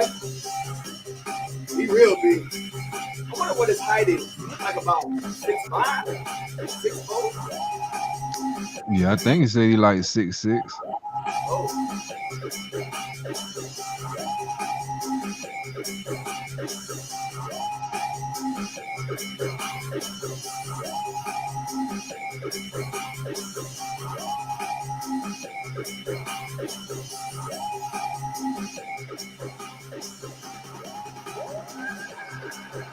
Big boy. That little defense he got no chance. Look how far the play. Hey man, I I got blocked by somebody like that in high school, man. I was trying my little heart out, bro. He was just holding me off with 2 arms, just stiff on me, man. Bro. Yeah, man. He on the sideline. Go ahead. He over there next to the water cooler. Huh. Pancakes. Pancakes. Okay, that's it. All right, let's go to hit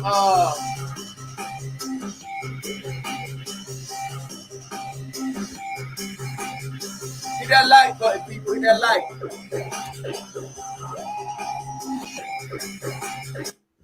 Hey, you remember when I first started this channel, one dub? Yeah. How I used to all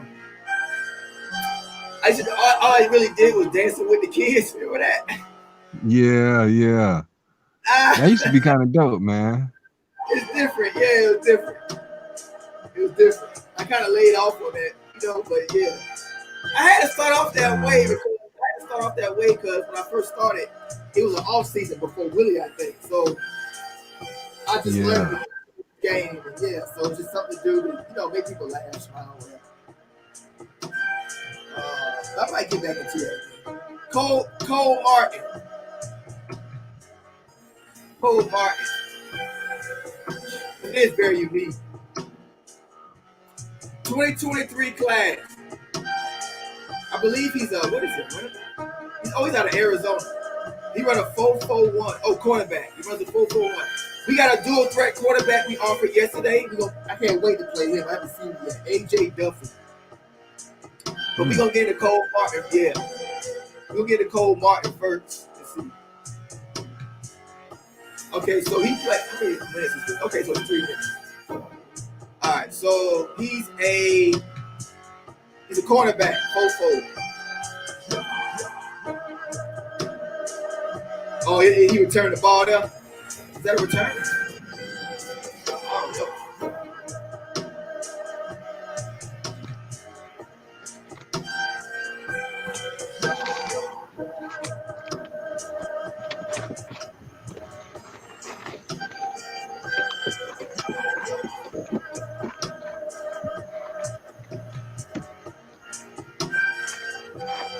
Yeah.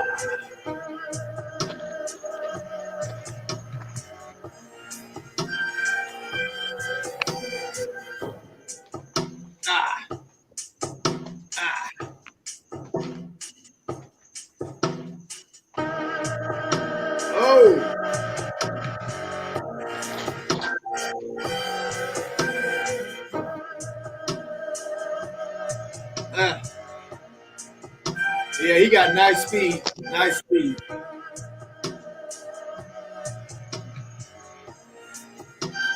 Nice speed.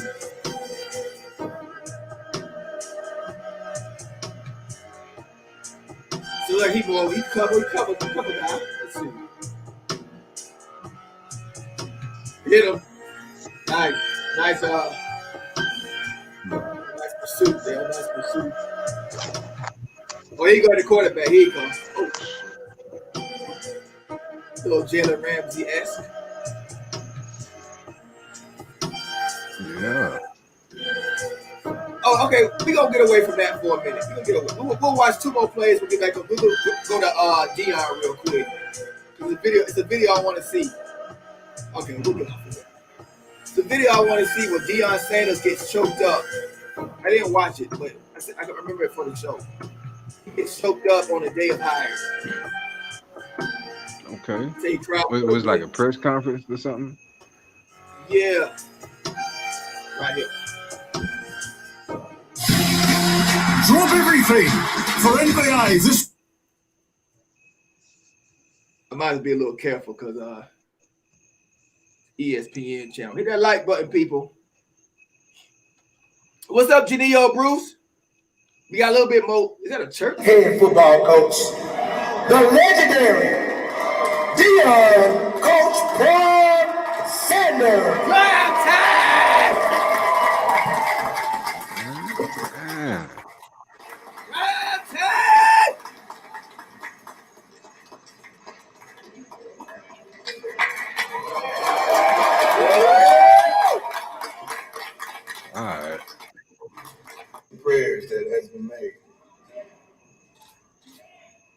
We at church.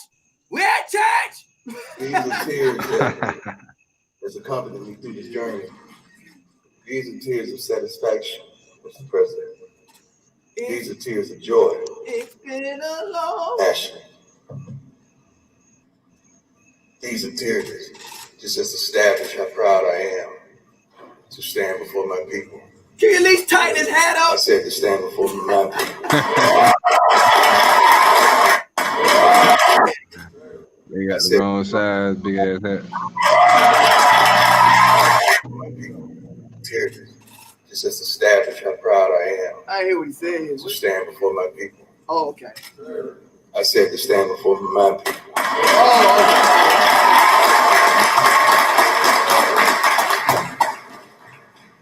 okay. I never read nothing. I usually come right off my cap, but it's a couple things that I wanted to truly establish.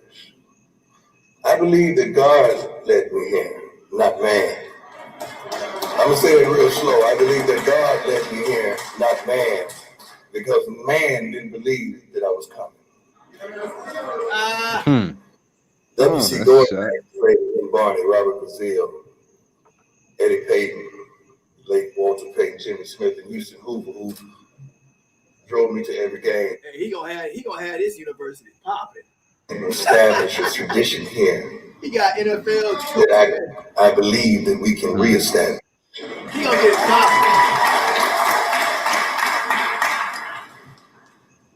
I believe the men that I sat and looked them in their eyes on a Zoom call yesterday can win SWAC championships.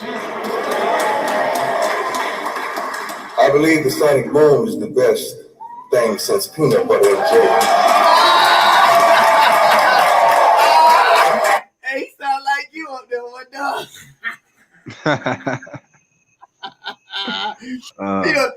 Say peanut butter and jelly one time.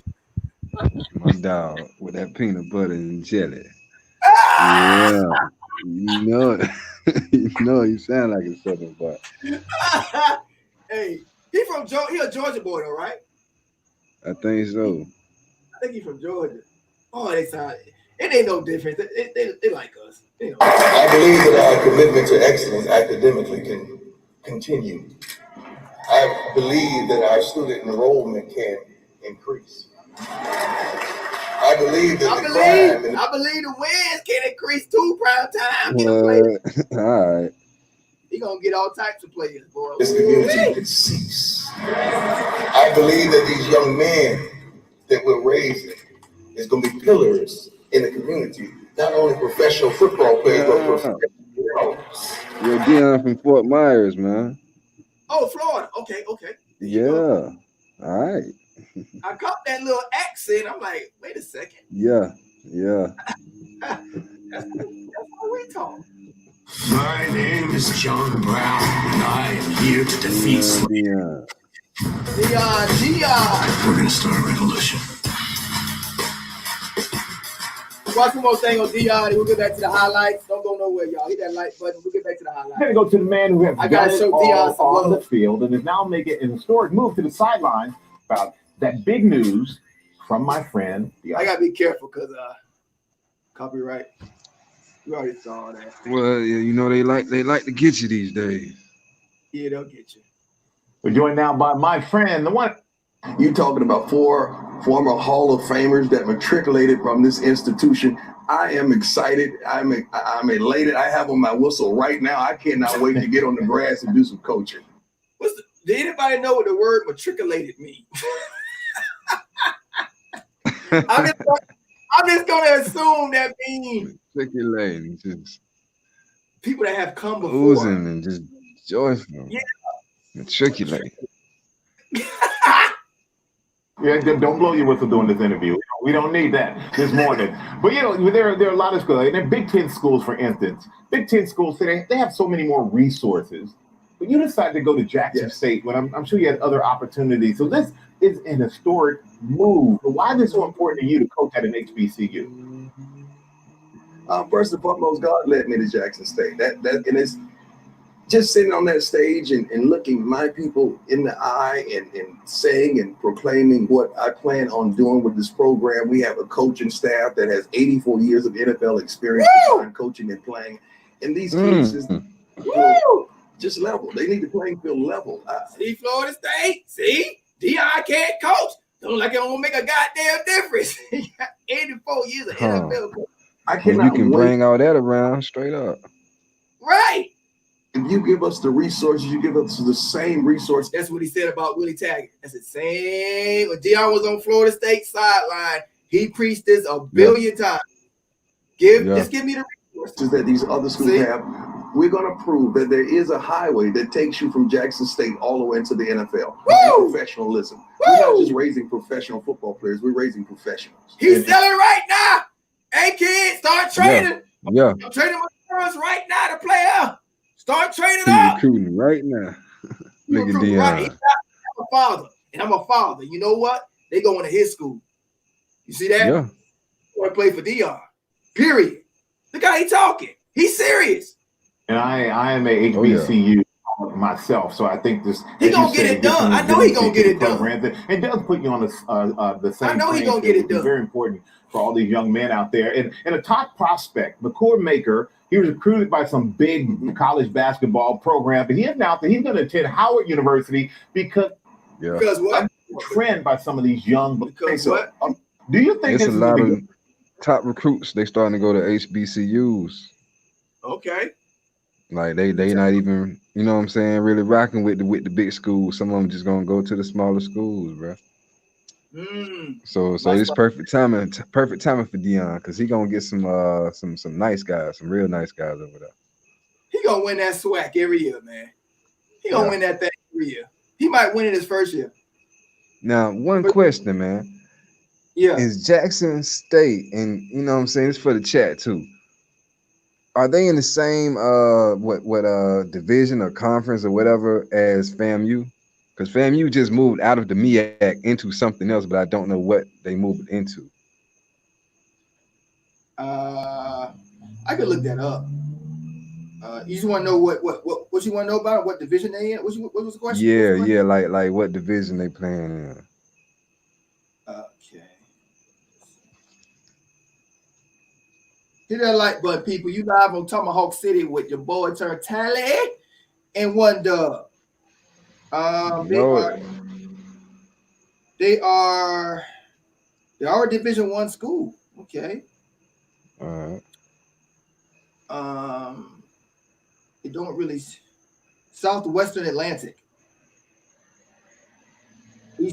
Eastern Division. They play in the Eastern Division of the conference. They're in the Southwest. Wait a minute, hold on. The Southwestern Athletic Conference. Look at Deion Sanders' name already there. First season 0-0. First season. Natural. Oh, they're in Jackson, Mississippi. They're in the SWAC since 1958. They got 3 black college national championships. I didn't even know that existed. 62, 85, and 96. Okay. Oh, so there's a black college national championship? Yeah. FAMU just won last year. Oh, Deion gonna take that thing.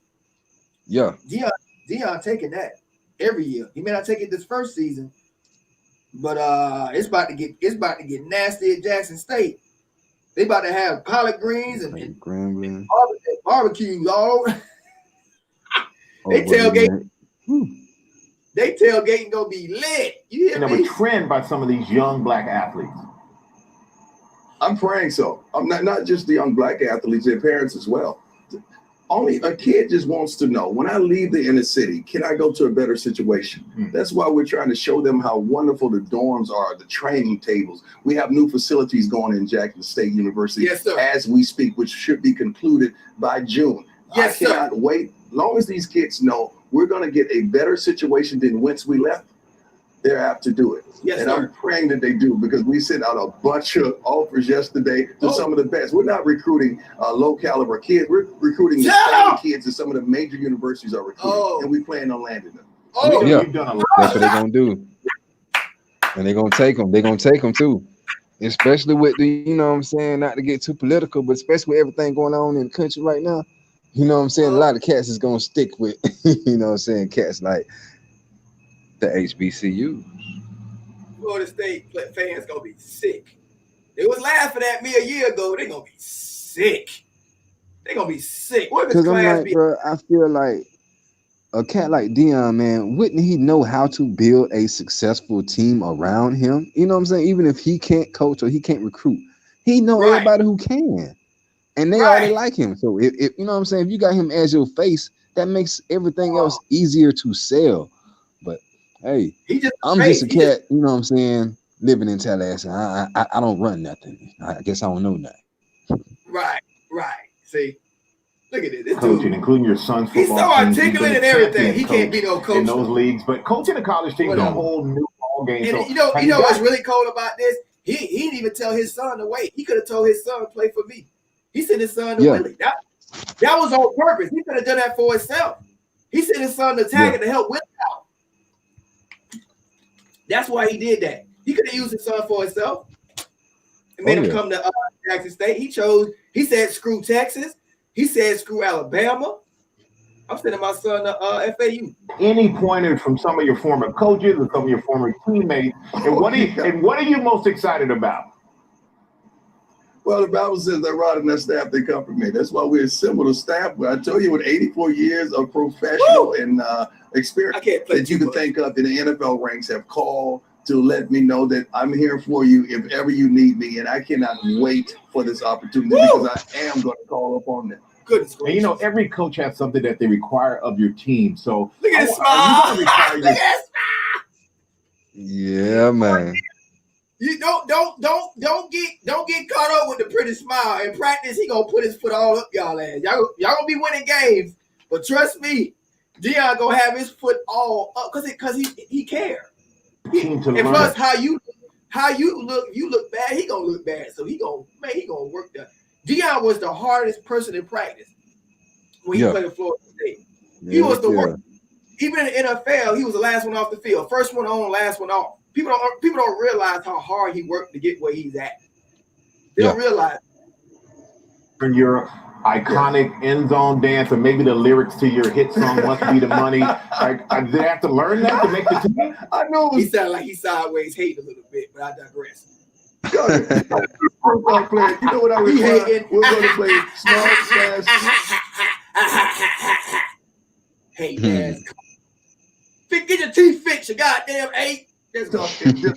But guess what? I'm happy that you're coming on our podcast with Barstools next week. I'm happy that you have vowed. You have vowed to make sure we're clean. Because you know tomorrow look good, feel good. You told us that you're going to get us the red blazers, the blue Spikes, the white shirts, and we're going to be so clean that we're dirty. And I'm going to hold you to that, and I thank you for that, man. That's why I love you. We're going to take care of Jackson State University, the same conference that I was in the SWAC, along with Texas Southern. Deion, I'm so glad you're going to the HBCU, bringing a lot of light to the HBCU experience. Thank you so much, my friend. Man, he doing more than bringing light. Man, get out of here. Prime time, baby. He doing the damn thing. Let's go. Let's go. We got some good highlights coming up for y'all. Hit that like button. Then we're going to roll up out of here. All right, so we got Deshaun Travers. We're going to knock these out real quick. So I know people got things to do. It's getting late. What time is it? About 12:10 at night. Okay.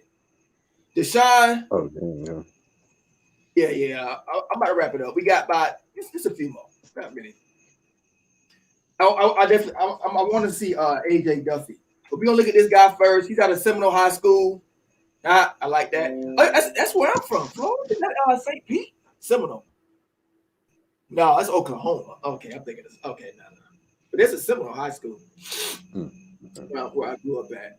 Okay, so he's out of Oklahoma, Seminole High School, Seminole, Oklahoma. Deshaun Martin. He is he's a running back, 3 stars. Is this the right one?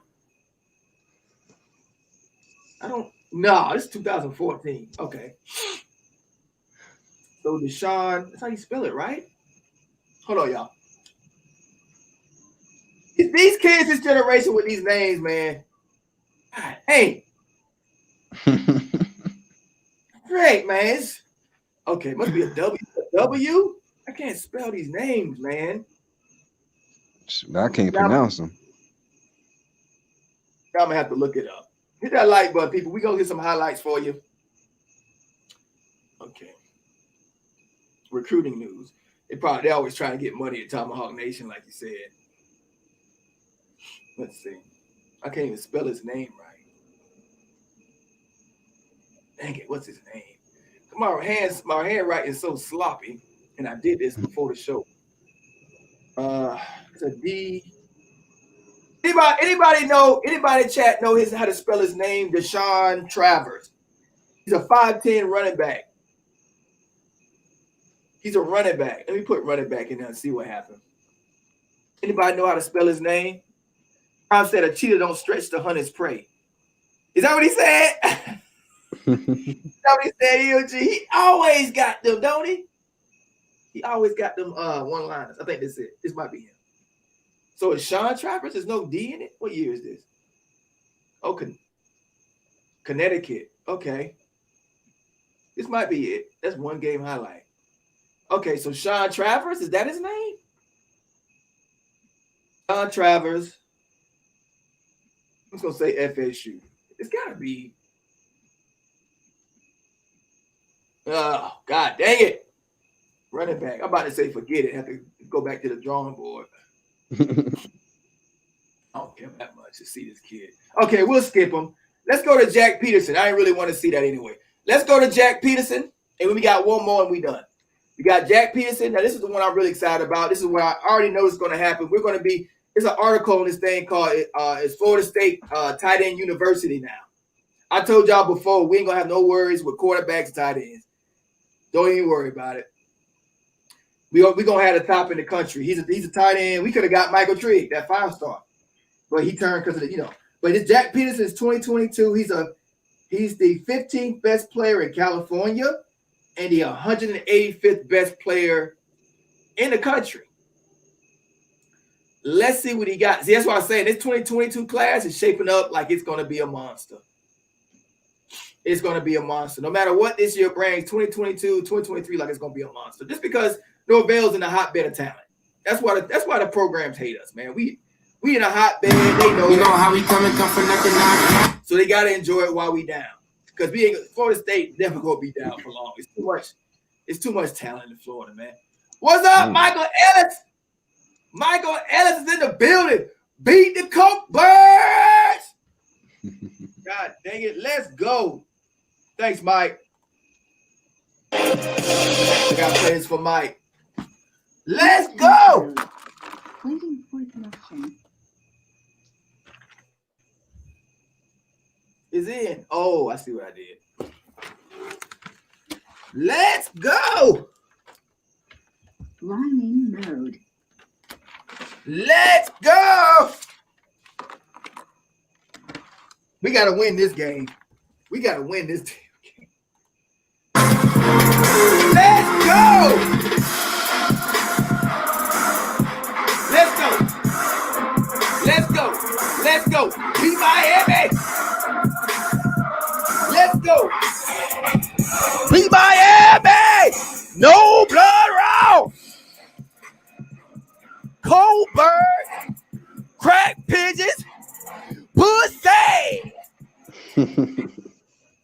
Plant the spear up their ass. No blood raw. Let's go. God dang it, go. Yeah, we gotta get him. We gotta get him. We gotta get him, Mike. All right. Let's see. Oh, Jack Peterson. Jack Peterson. We gotta get him, Mike. It's time. No more all games is time. We gotta win this damn game, man. It's too long. It's been too long. All right, here we go. Let me pause this. Now, this tight end right here is 185th best player in the country. The future is bright. But God dang it, I want the future to be right now. But we are in the process of rebuilding. But I tell you what, the future is goddamn bright.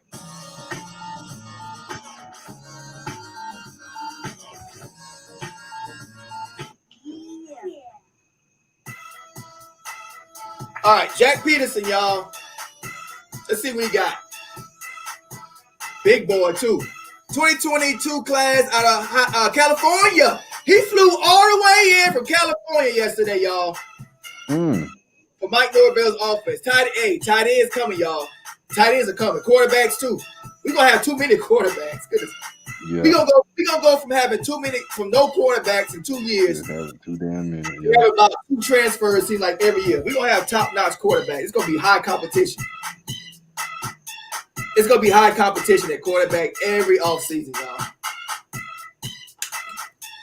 James Blackman after this season is gonna be a thing of the past. We're not gonna have any more James Blackmans, I guarantee you. I guarantee it.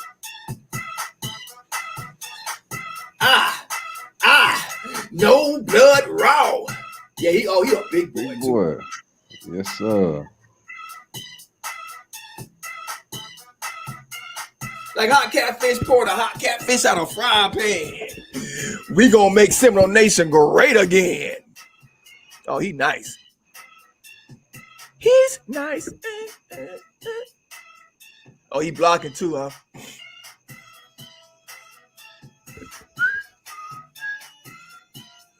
Let me know if y'all want the screen bigger. Let me see how it looks. Oh, it's fine. Y'all can see that.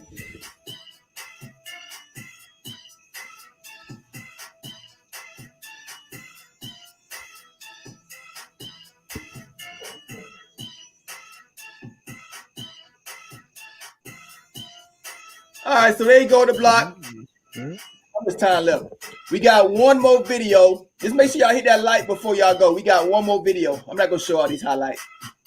I already know what a kid can do. So they got him blocking that. We're going to look at A.J. Duffy. That's the one I'm intrigued by. He's a 4-star quarterback. He came with Peterson, I believe. I believe he did. Let's see where he's from. It was 2 people that came together. I believe it was A.J. Duffy and this kid here. Okay. So we're gonna be up, man. We're gonna have quarterback problems. Oh, we're gonna have quarterback problems. Like too many. That's a good problem to have. Okay, so that's Jack Peterson. Very big, strong, stout dude. He's a junior out of California. Okay. All right, last one. AJ Duffy. I'm really intrigued by this guy. Then we'll call it a day. AJ Duffy. He's a dual threat quarterback. See how he look. Sophomore. So he's a 2023. I think he's 2023 class. But he came with somebody else. He's from California. So he flew in with Peterson yesterday to visit, something like that. So he's a quarterback right here. Oh man, nice arm. Oh, nice arm. He threw that wide receiver open. There you go. There goes running ability. There you go. See? Yeah. James Blackman's a thing of the past.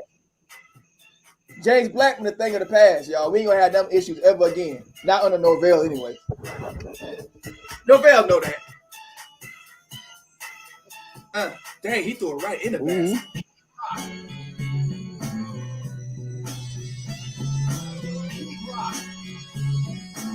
From the end zone. All right.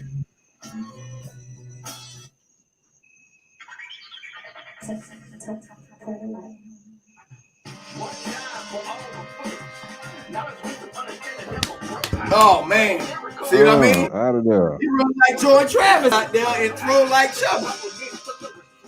Woo! Whoa, look at that throw. Okay. Woo! Goodness gracious. I don't know if we get this kid. Just because we getting Nico, Marcio, and I know a lot of schools gonna be out. I'm looking at this kid's tape. I don't see Norvell did it with Chubba plus what's his face. You know, he has proven to take two good quarterbacks. So, but this one it seems like he got a high ceiling. I don't see him really going to Florida State to sit. He got the goods, like he got a nice arm. Yeah, he's real nice. Norvell wants accurate quarterback. Look at that. Goodness gracious. He's so accurate. And oh man. The defense don't have no chance against that. The secondary got no chance. to spank that ball. Oh, beautiful deep throw. Beautiful deep ball.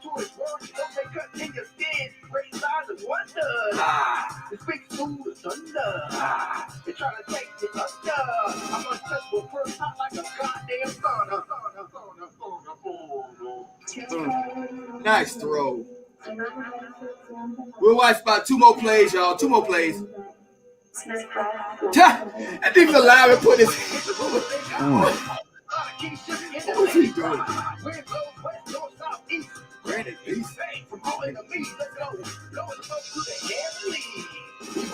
Hey, we supposed to be getting out of lockdown. Ooh, we supposed to be getting out of lockdown this weekend. Oh yeah, they gonna switch it up on y'all. What you say? They about to switch things up a little bit. Yeah, roll it back. Yeah. Louisville looking like World War IV out there.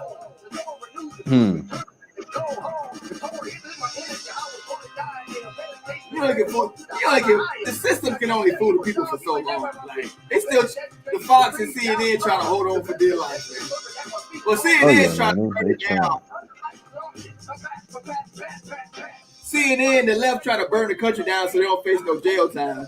So this upcoming debate is gonna be, this upcoming election is gonna be crazy, man. You got the left trying to burn down. I'm seeing it for what it is. They try to burn down the country so they don't go to jail and be put to death. And then you got the other side.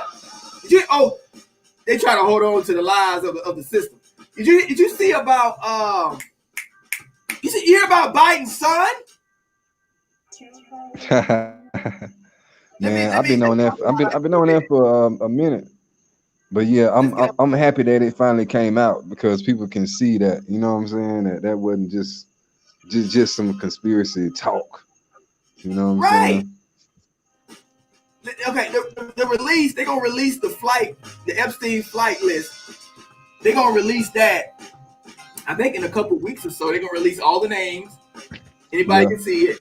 Also, Biden's son is worse than you could ever imagine. While Biden was president, while Joe Biden was vice president, him and Obama was trafficking children. Everybody should know that by now.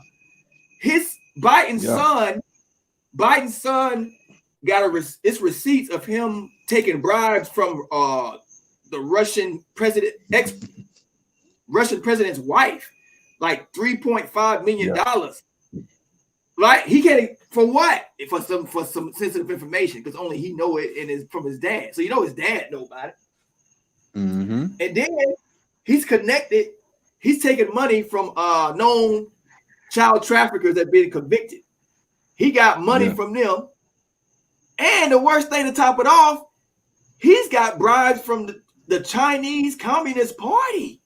He been giving out, bro. They pretty much took America out.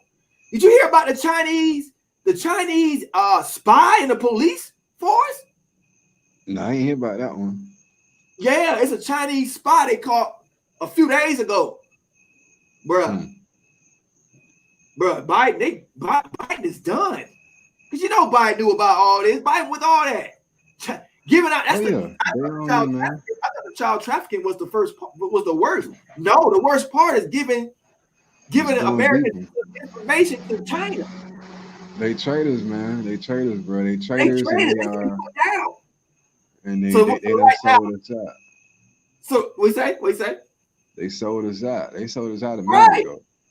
Right. So instead of them being put down, they'd rather put the whole country down. You see that? Yeah.